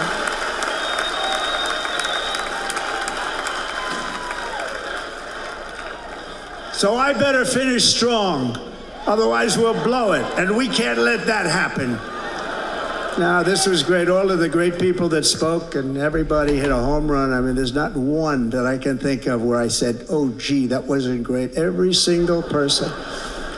I refuse to be the only one. Don't do that to me. They're already getting ready. See, I gave them an idea. Now, this was a great convention. This was, I think we're actually going to go home and miss it. You know, usually with a first of all, look at these crowds. You'd never have this at a convention. Look at these crowds.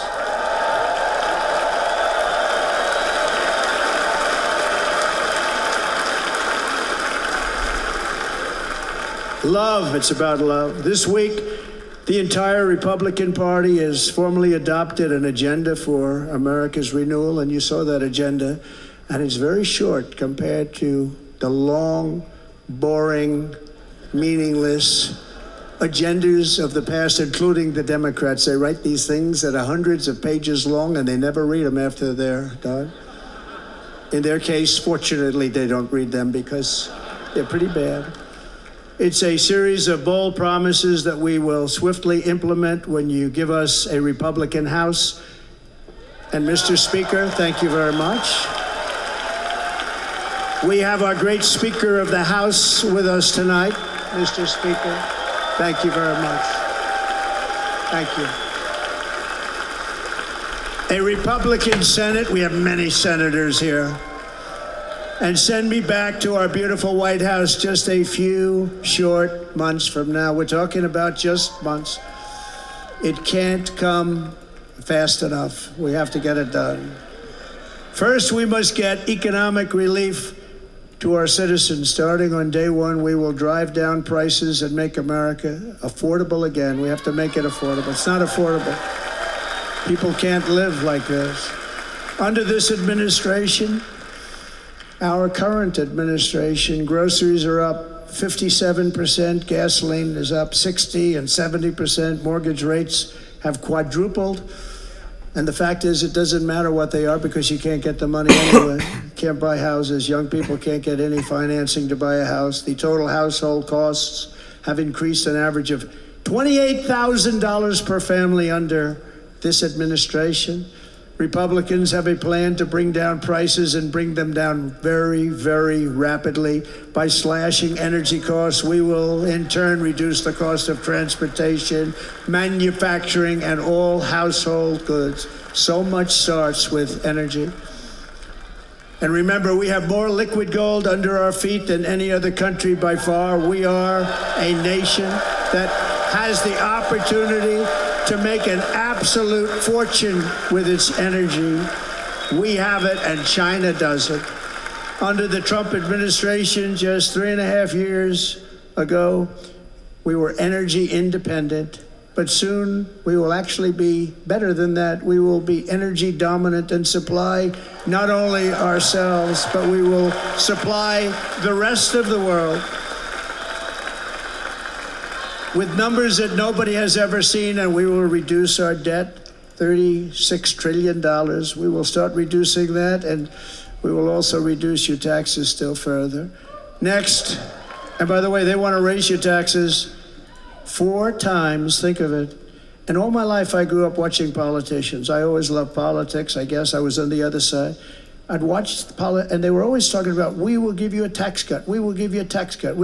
My whole life I was watching, I will give you a tax cut, right, Mr. Congressman? That's all they talked about. This is the only administration that said, we're going to raise your taxes by 4 times what you're paying now, and people are supposed to vote for them? I've never heard it. You're paying too much, we're going to reduce your taxes still further. We gave you the biggest one, as I said. We're going to give you more, and it's going to lead to tremendous growth. We want growth in our country. That's what's going to pay off our debt.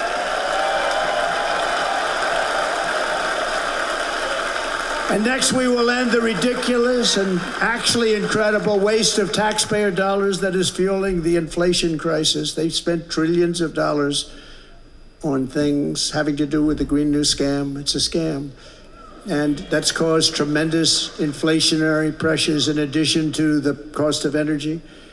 And all of the trillions of dollars that are sitting there not yet spent, we will redirect that money for important projects like roads, bridges, dams, and we will not allow it to be spent on meaningless green new scam ideas.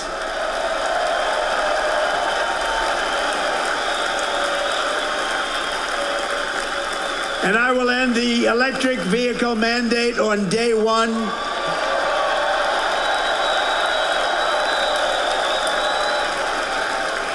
Thereby saving the U.S. auto industry from complete obliteration, which is happening right now, and saving U.S. customers thousands and thousands of dollars per car.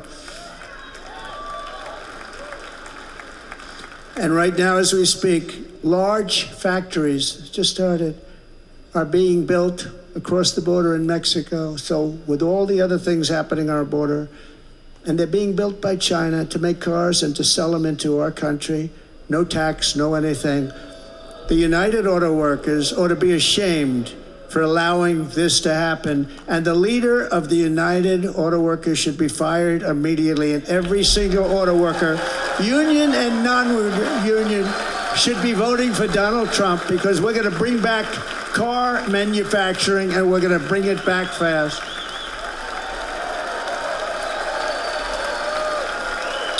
They're building some of the largest auto plants anywhere in the world. Think of it, in the world. We're going to bring it back. We're going to make them. We don't mind that happening, but those plants are going to be built in the United States, and our people are going to man those plants.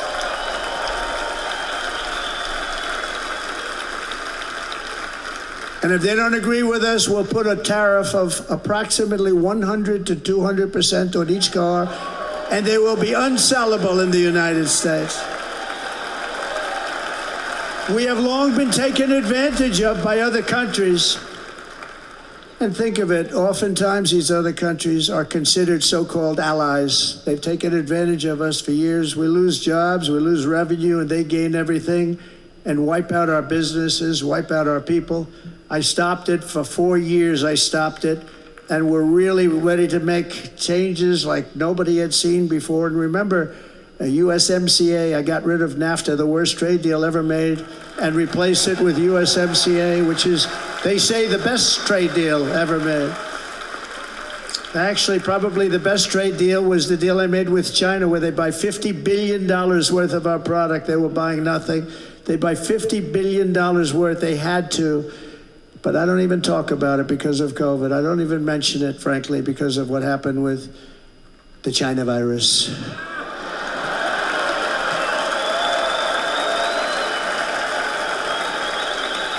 We will not let countries come in, take our jobs, and plunder our nation. They come and do that.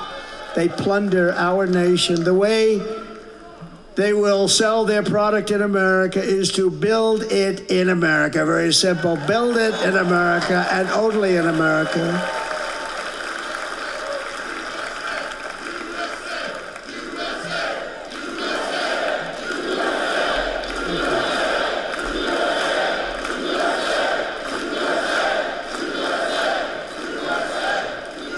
And this very simple formula, and Congress has to go along with us, and they will. This very simple formula will create massive numbers of jobs. We will take over the auto industry again, and many, many, hundreds of thousands of jobs. We lost so many jobs over the years. If you go back 20, 25 years, they've stolen, going to China and Mexico, about 68% of our auto industry manufacturing jobs. We're going to get them all back. We're going to get them all back, every one of them. At the center of our plan for economic relief are massive tax cuts for workers that include something else that turned out to be very popular, actually. Here it's very popular in this building and all those hotels that I saw that are so nice. I'm staying in a nice one. It's called no tax on tips. No tax on tips. No tax on tips.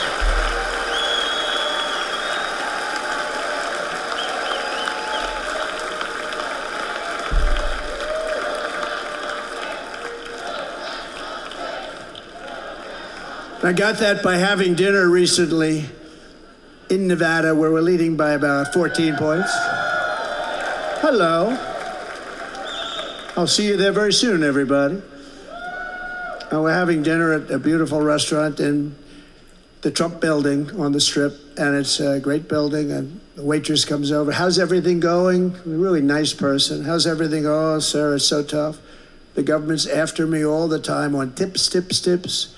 I said, well, they give you cash. Would they be able to find him? She said, actually, and I didn't know this. She said, very little cash is given. It's all put right on the check. And they come in and they take so much of our money. It's just ridiculous. And they don't believe anything we say. And they've just hired, as you know, 88,000 agents to go after him even more. And I said, this shows the level of my, most people go out, they hire consultants, they pay them millions of dollars. But I said to her, let me just ask you a question. Would you be happy if you had no tax on tips? She said, what a great idea. I got my information from a very smart waitress. That's better than spending millions of dollars. And everybody loves it. Waitresses and caddies and drivers and everybody. It's a large group of people that are being really hurt badly. They make money, let them keep their money. I'm going to protect Social Security and Medicare. Democrats are going to destroy Social Security and Medicare because all of these people, by the millions they're coming in, they're going to be on Social Security and Medicare and other things, and you're not able to afford it. They are destroying your Social Security and your Medicare. Under my plan, incomes will skyrocket, inflation will vanish completely, jobs will come roaring back, and the middle class will prosper like never, ever before, and we're going to do it very rapidly.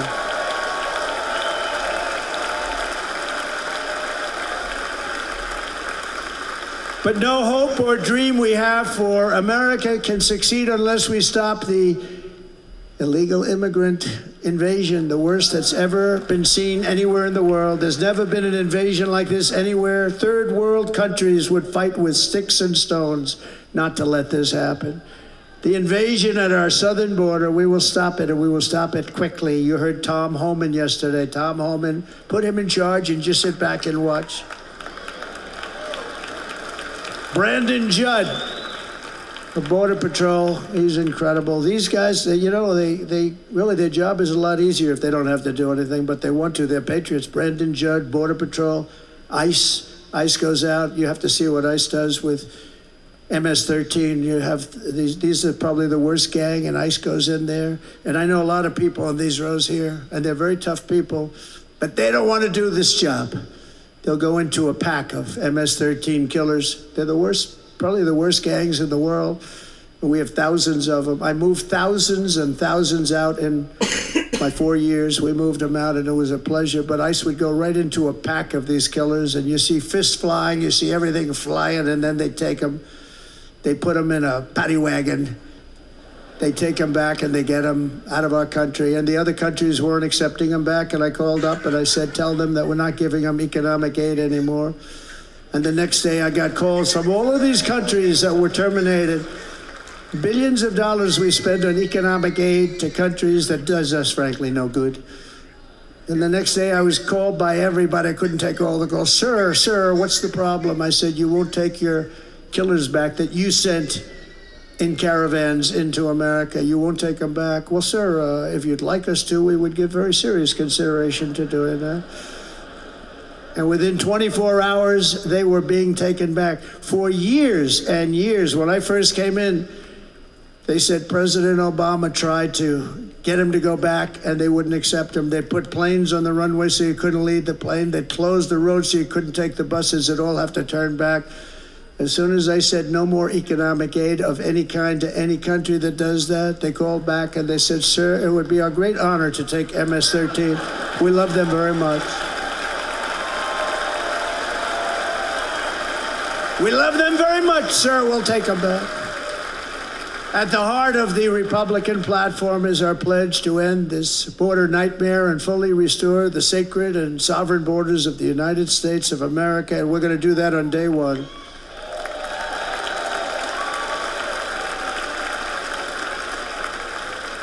That means two things on day one, right? Drill, baby, drill, and close our borders.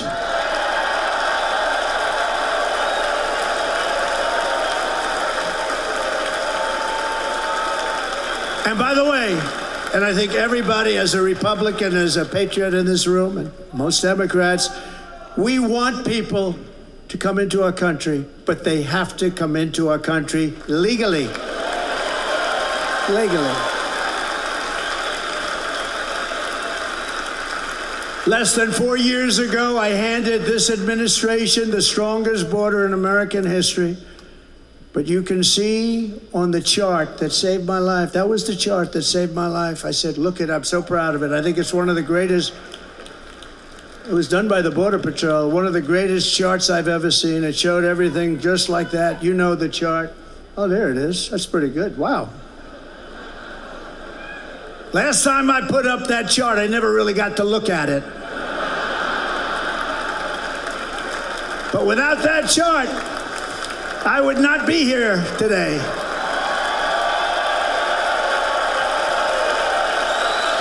Never got to look at it.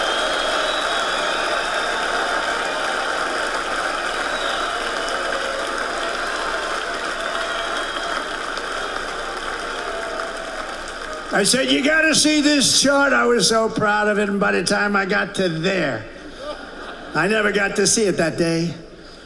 But I'm seeing it now, and I was very proud. If you look at the arrow on the bottom, that's the lowest level, the one on the bottom, heavy red arrow. That's the lowest level of illegal immigrants ever to come into our country in recorded history, right there. Right there. And that was my last week in office.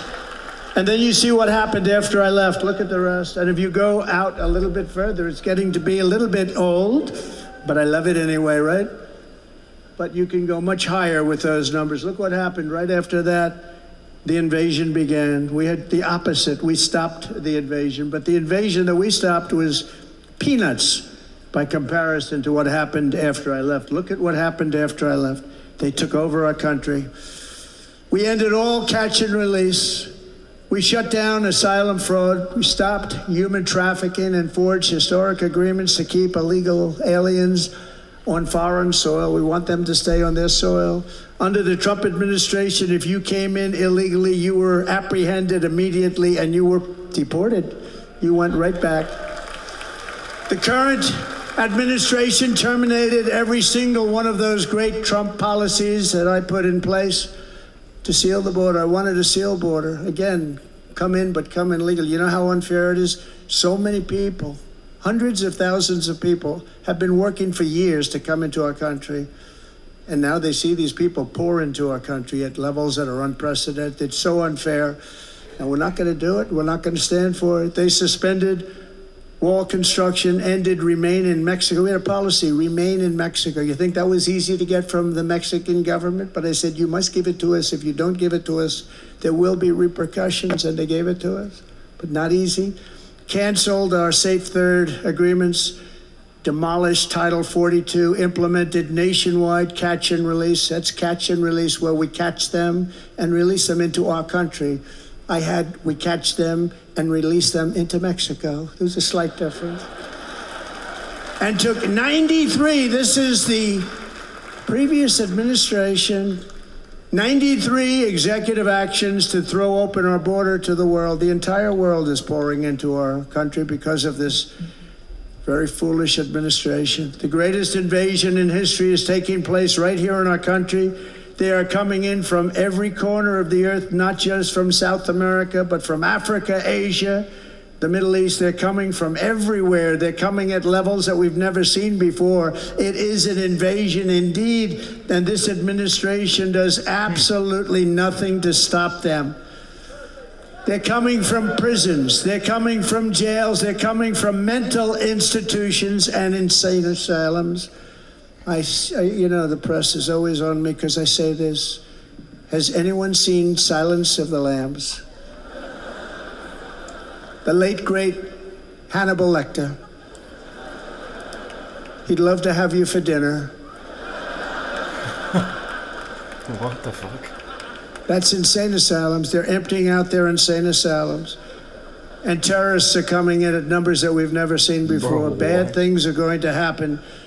Meanwhile, our crime rate is going up while crime statistics all over the world are going down because they're taking their criminals and they're putting them into our country.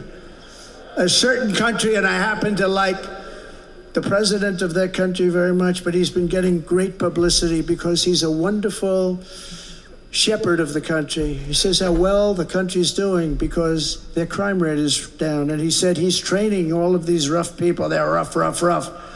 He's training them. And I've been reading about this for 2 years. I think, oh, that's wonderful. Let's take a look at it. But then I realized he's not training them. He's sending all of his criminals, his drug dealers, his people that are in jails, he's sending them all to the United States. And he's different in that he doesn't say that. He's trying to convince everybody what a wonderful job he does in running the country. Well, he doesn't do a wonderful job. And by the way, if I ran one of the countries, many countries from all over, I would be worse than any of them. I would have had the place totally emptied out already.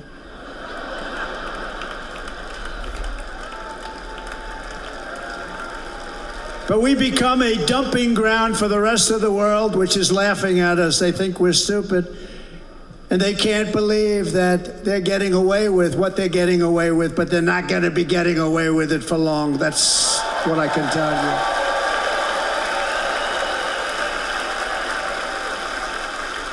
you. In Venezuela, Caracas, high crime. Caracas, Venezuela, really a dangerous place, but not anymore. Because in Venezuela, crime is down 72%. In fact, if they would ever win this election, I hate to even say that, we will have our next Republican convention in Venezuela because it will be safe. Our cities will be so unsafe, we will not be able to have it there. In El Salvador, murders are down by 70%. Why are they down? Now, he would have you convinced that because he's trained murderers to be wonderful people. No. They're down because they're sending their murderers to the United States of America. This is going to be very bad. And bad things are going to happen, and you're seeing it happen all the time. That's why, to keep our families safe, the Republican platform promises to launch the largest deportation operation in the history of our country.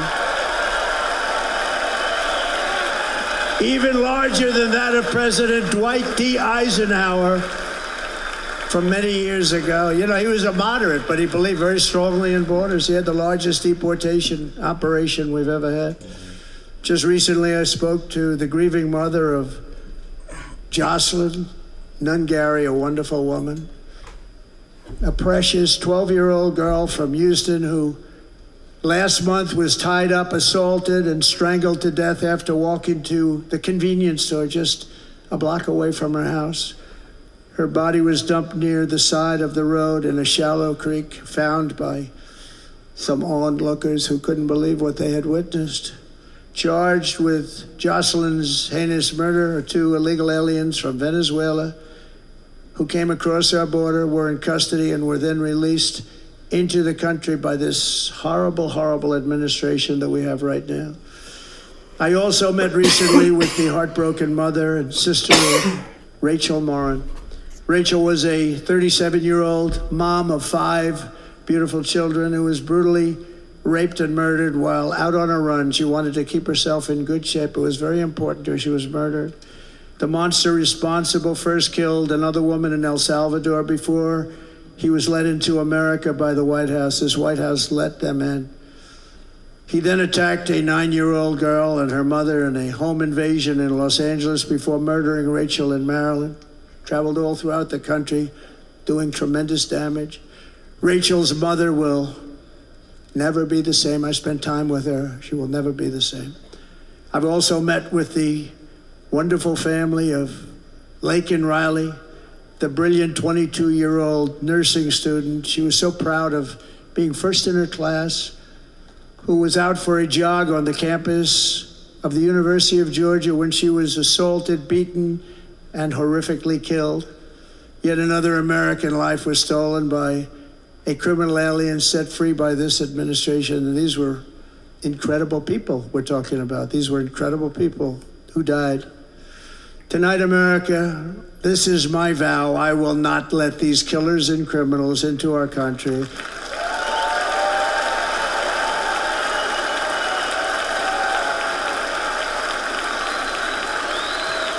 I will keep our sons and daughters safe. As we bring security to our streets, we will help bring stability to the world. I was the first president in modern times to start no new wars. You know, we were the toughest, we were the most respected. And you saw this. Hungry, strong country, run by a very powerful, tough leader. He's a tough guy. Press doesn't like him because he's tough. And he came out recently, they were asking him at an interview, the whole world is exploding. What's happening? What's going on? Viktor Orban, Prime Minister of Hungary, very tough man. He said, I don't want people coming into my country and blowing up our shopping centers and killing people. But they said to him, tell us what's going wrong, what's happening, what is it? He said, there's only one way you're going to solve it. You got to bring President Trump back to the United States because he kept everybody at bay. He used a word I wouldn't use because I can't use that word, because you'd say it was braggadocious. The press would say he was a braggart. I'm not a braggart. But Viktor Orban said it. He said Russia was afraid of him. China was afraid of him. Everybody was afraid of him. Nothing was going to happen. The whole world was at peace. And now the world is blowing up around us. All of these things that you read about were not going to happen. Under President Bush, Russia invaded Georgia. Under President Obama, Russia took Crimea. Under the current administration, Russia is after all of Ukraine. Under President Trump, Russia took nothing.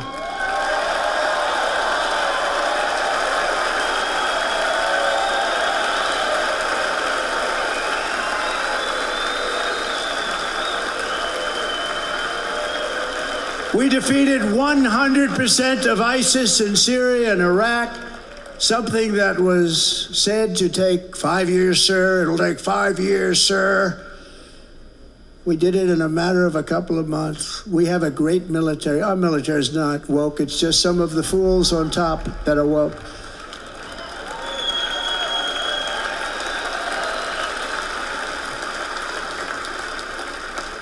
I got along very well. North Korea, Kim Jong-un, I got along very well with him. The press hated when I said that. How could you get along with him? Well, you know, it's nice to get along with somebody who has a lot of nuclear weapons or otherwise, isn't it?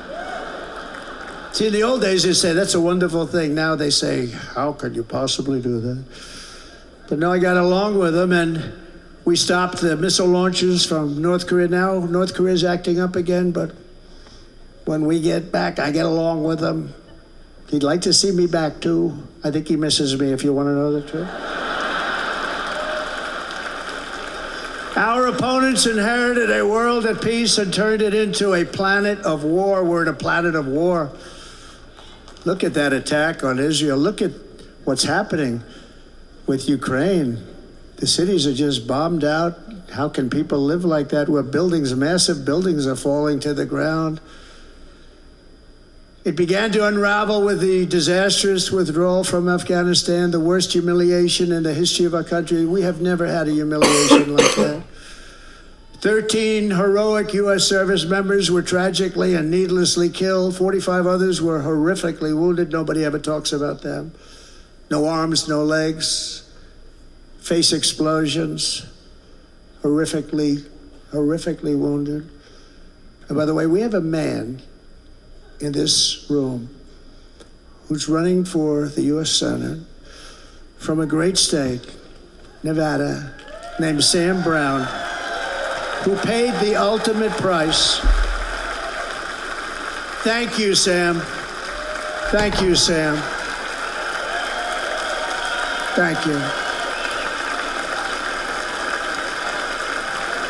He paid the biggest price probably ever paid by anybody that is running for office, and I think he's going to do great. He's running against a person that is not good, not respected, a total lightweight. But Sam, I think, paid, really, we were talking about it with some of the senators that are working so hard for Sam, but he paid the biggest price of any senator ever to run for the Senate. I don't think anybody's ever what he did. He was a real hero, a really great person. And he's running, and I hope that everybody gets out and votes for Sam Brown.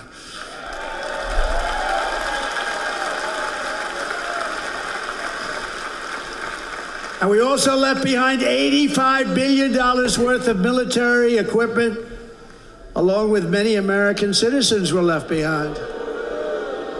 Many, many American citizens, emboldened by that disaster. Russia invaded Ukraine. They saw this group of people that were incompetent. We took the soldiers out first. No, we're going to take the soldiers out second.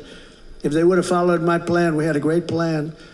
But the plan only kicked in if they did everything perfectly. And they weren't doing things perfectly, so we said it doesn't kick in. You know, 18 months in Afghanistan, we didn't have one, so they were killing them left and right, snipers.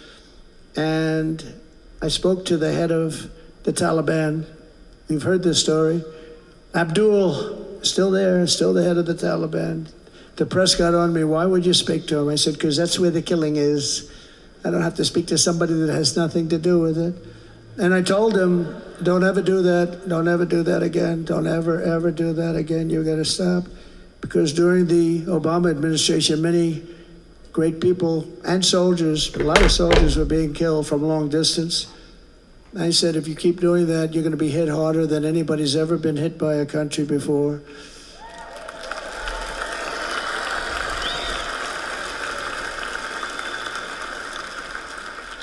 And he said, I understand, Your Excellency. He called me Your Excellency. I wonder if he calls the other guy Your Excellency. I doubt it. The other guy gave him everything. I mean, what kind of a deal was that? He walked out, gave him everything. Do you know that right now Afghanistan is one of the largest sellers of weapons in the world? They're selling the brand new, beautiful weapons that we gave them. But think of it, he actually said to me, but why do you show me a picture of my home? I said, you'll have to ask your people or one of your wives. But he could figure it out. And for 18 months, we had not one attack on an American soldier by the Taliban. 18 months.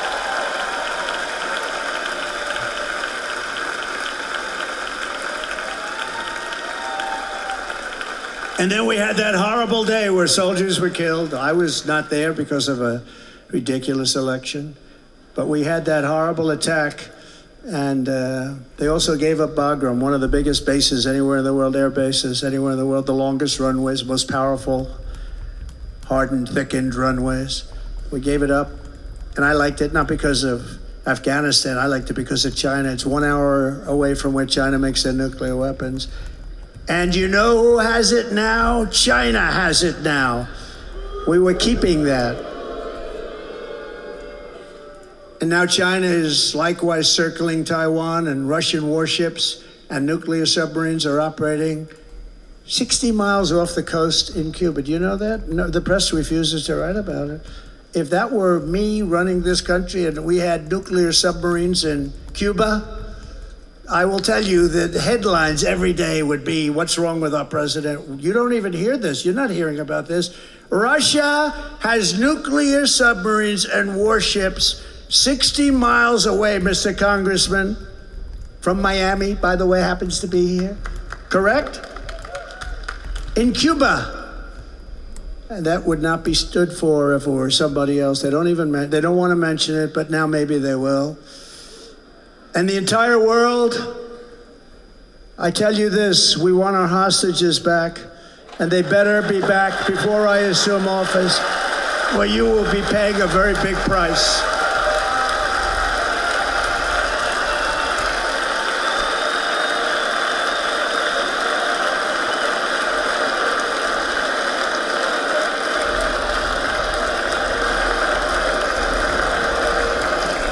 With our victory in November, the years of war, weakness, and chaos will be over. I don't have wars. I had no wars other than ISIS, which I defeated, but that was a war that was started. We had no wars. I could stop wars with a telephone call.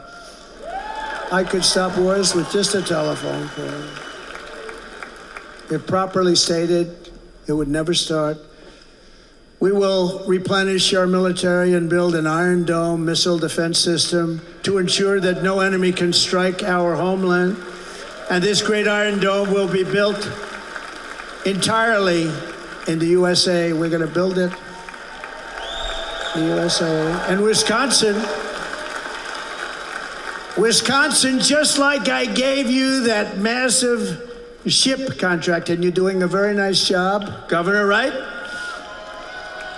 Thank you, Governor. And they're doing a great job. In fact, I had a little design change, and we gave them a tremendous for essentially what we used to call destroyers. These are now the most beautiful. They look like yachts. I said, we have to take the bow, and we have to make it a little nicer and a little point at the top instead of a flat nose. And the people at the shipyard said, this guy sort of knows what he's doing. We have the most beautiful ships, right, Governor? And everybody sitting over there. And it was a big contract that everybody wanted. I gave it to Wisconsin, but we're going to have a lot of that built right here in the state of Wisconsin and all other states. Israel has an Iron Dome. They have a missile defense system. 342 missiles were shot into Israel, and only one got through a little bit. It was badly wounded. It fell to the ground, but most of them are. And Ronald Reagan wanted this many years ago, but we really didn't have the technology many years ago. Remember, they called it Starship, spaceship, anything to mock him. But he was a very good president, very, very good. But now we have unbelievable technology. And why should other countries have this and we don't? No, we're going to build an Iron Dome over our country, and we're going to be sure that nothing can come and harm our people. And again, from an economic development standpoint, we're going to make it all right here. No more sending it out to other countries in order to help. It's America first. America first. We will unleash the power of American innovation. And as we do, we will soon be on the verge of finding the cures to cancer, Alzheimer's disease, and many other diseases. We're going to get to the bottom of it.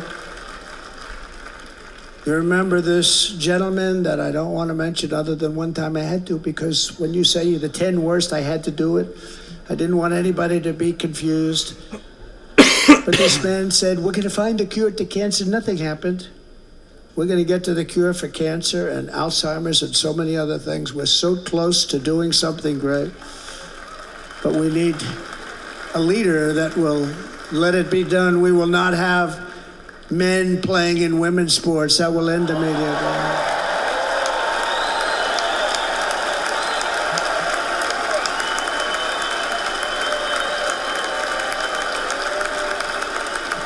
And we will restore and renovate our nation's once great cities, making them safe, clean, and beautiful again. And that includes our nation's capital, which is a horrible killing field. So many things. They leave from Wisconsin, they go to look at the Washington Monument, they end up getting stabbed, killed, or shot. We will be very soon very proud of our capital, again, Washington, D.C.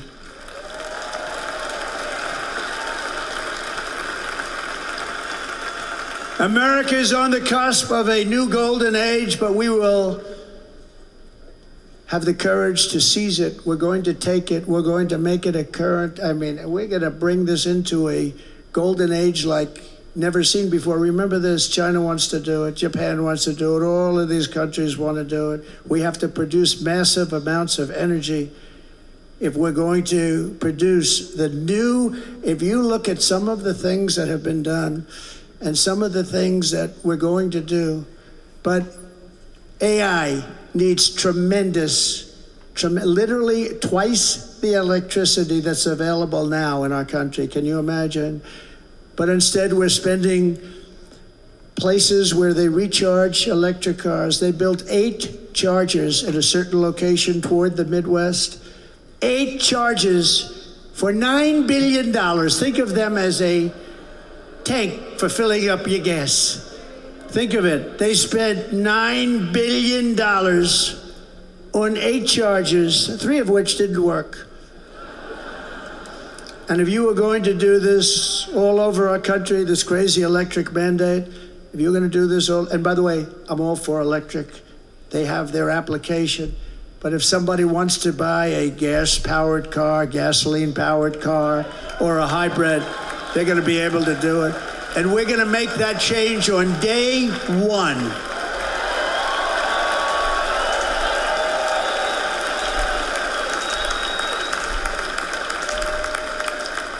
So to conclude, just a few short days ago, my journey with you nearly ended. We know that.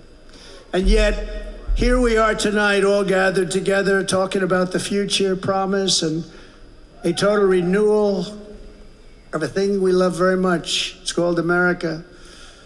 We live in a world of miracles. None of us knows God's plan or where life's adventure will take us. I want to thank Franklin Graham for being here tonight. He's an outstanding man. He wrote me a note recently. I have a lot of respect for him. Sir, I love your storytelling. I think it's great in front of these big rallies. But, sir, please do me one favor. It won't make any difference. Please don't use any foul language. I was a little embarrassed. I said, he said, it won't make any difference. Actually, it does. The story's not quite as good, but I've been very good. The story is not quite as good, to be honest. I've got to have a little talk with Franklin, but he was great. He's a great gentleman. His father was so incredible, Billy Graham. My father used to love taking me to see Billy Graham. My father would take me to see Billy Graham at Yankee Stadium. He had the biggest rallies you've ever seen. He was a good rally guy, too.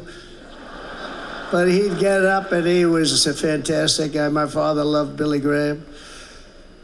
But I love Franklin Graham. I think Franklin's been fantastic, and I'm working so hard to adhere to his note to me. I'm working hard on it, Franklin. But if the events of last Saturday make anything clear, it is that every single moment we have on earth is a gift from God.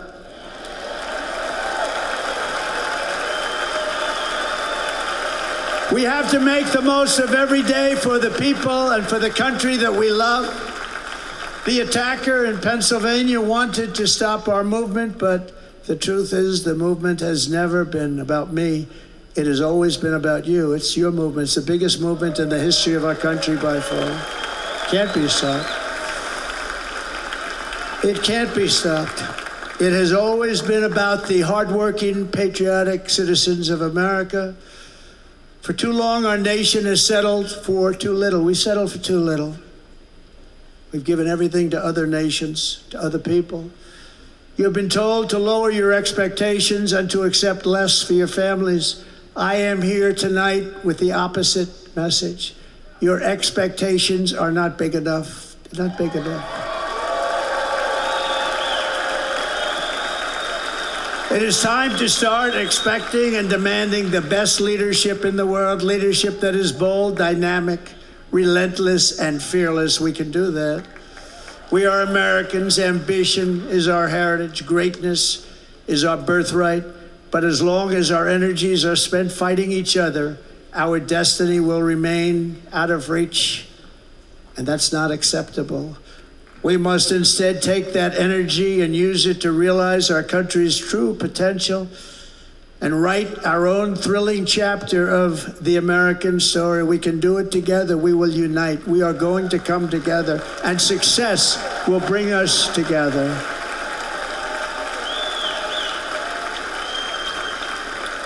It is a story of love, sacrifice, and so many other things. And remember the word, devotion. It's unmatched devotion. Our American ancestors crossed the Delaware, survived the icy winter at Valley Forge, and defeated a mighty empire to establish our cherished republic. They fought so hard, they lost so many. They pushed thousands and thousands of miles across a dangerous frontier, taming the wilderness to build a life and a magnificent home for their family. They packed their families into covered wagons, trekked across hazardous trails, scaled towering mountains, and braved rivers and rapids to stake their claim on the wide open, new, and very beautiful frontier. When our way of life was threatened, American patriots marched onto the battlefield, raced into enemy strongholds, and stared down death and stared down those enemies to keep alive the flame of freedom. At Yorktown, Gettysburg, and Midway, they joined the roll call of immortal heroes. So many heroes, so many great, great people. And we have to cherish those people. We can't forget those people. We have to cherish those people.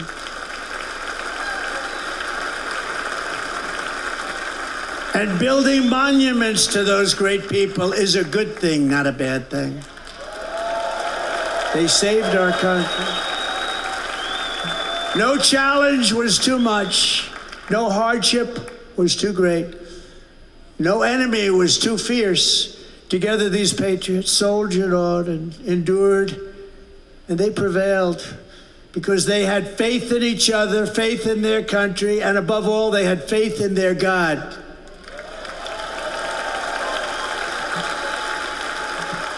Just like our ancestors, we must now come together, rise above past differences. Any disagreements have to be put aside and go forward united as one people, one nation, pledging allegiance to one great, beautiful, I think it's so beautiful, American flag. Tonight I ask for your partnership, for your support, and I am humbly asking for your vote. I want your vote. Going to make our country great again. Every day I will strive to honor the trust you have placed in me, and I will never, ever let you down. I promise that. I will never let you down. To all of the forgotten men and women who have been neglected, abandoned, and left behind, you will be forgotten no longer. We will press forward, and together we will win, win, win.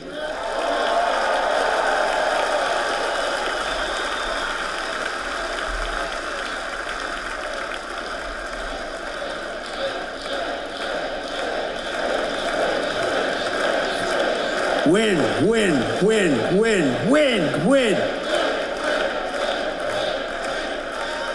Nothing will sway us, nothing will slow us, and no one will ever stop us. No matter what dangers come our way, no matter what obstacles lie in our path, we will keep striving toward our shared and glorious destiny. And we will not fail. We will not fail.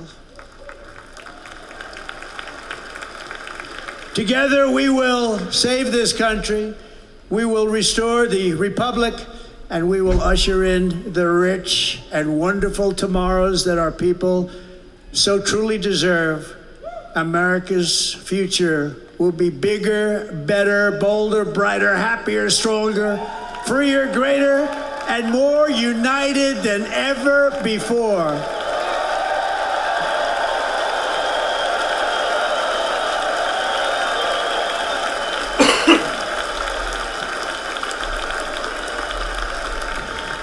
And quite simply put, we will very quickly make America great again. Thank you very much. Thank you very much, Wisconsin. God bless you. God bless you, Wisconsin, and God bless the United States of America, our great country. Thank you very much, everybody. Thank you.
Wow, guys, so that was the acceptance speech for Donald Trump and the Republican nomination for the presidency. I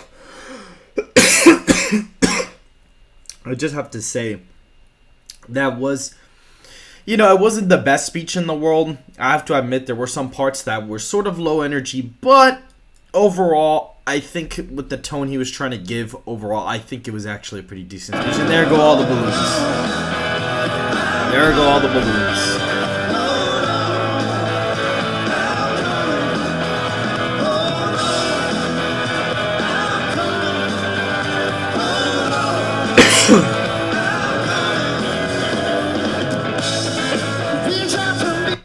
And there he is with everybody, all his grandchildren. Barron's not there, but you know, it is what it is. Barron probably didn't want to go.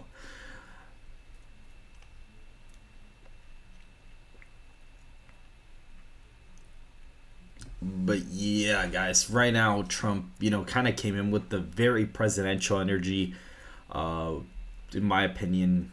And the beginning of the speech was very powerful. At the end he started going on about his policies and stuff like that. So, but that's essentially it. That's the Republican nominational convention speech. We're gonna be able to go to Twitter here and actually see what the live reactions were. I've been kind of looking now. A lot of people have mixed reactions.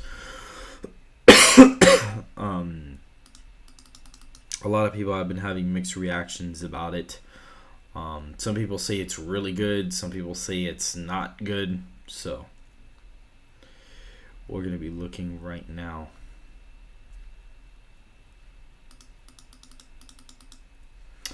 Overall, I think he did a decent job. I think he did a pretty good job.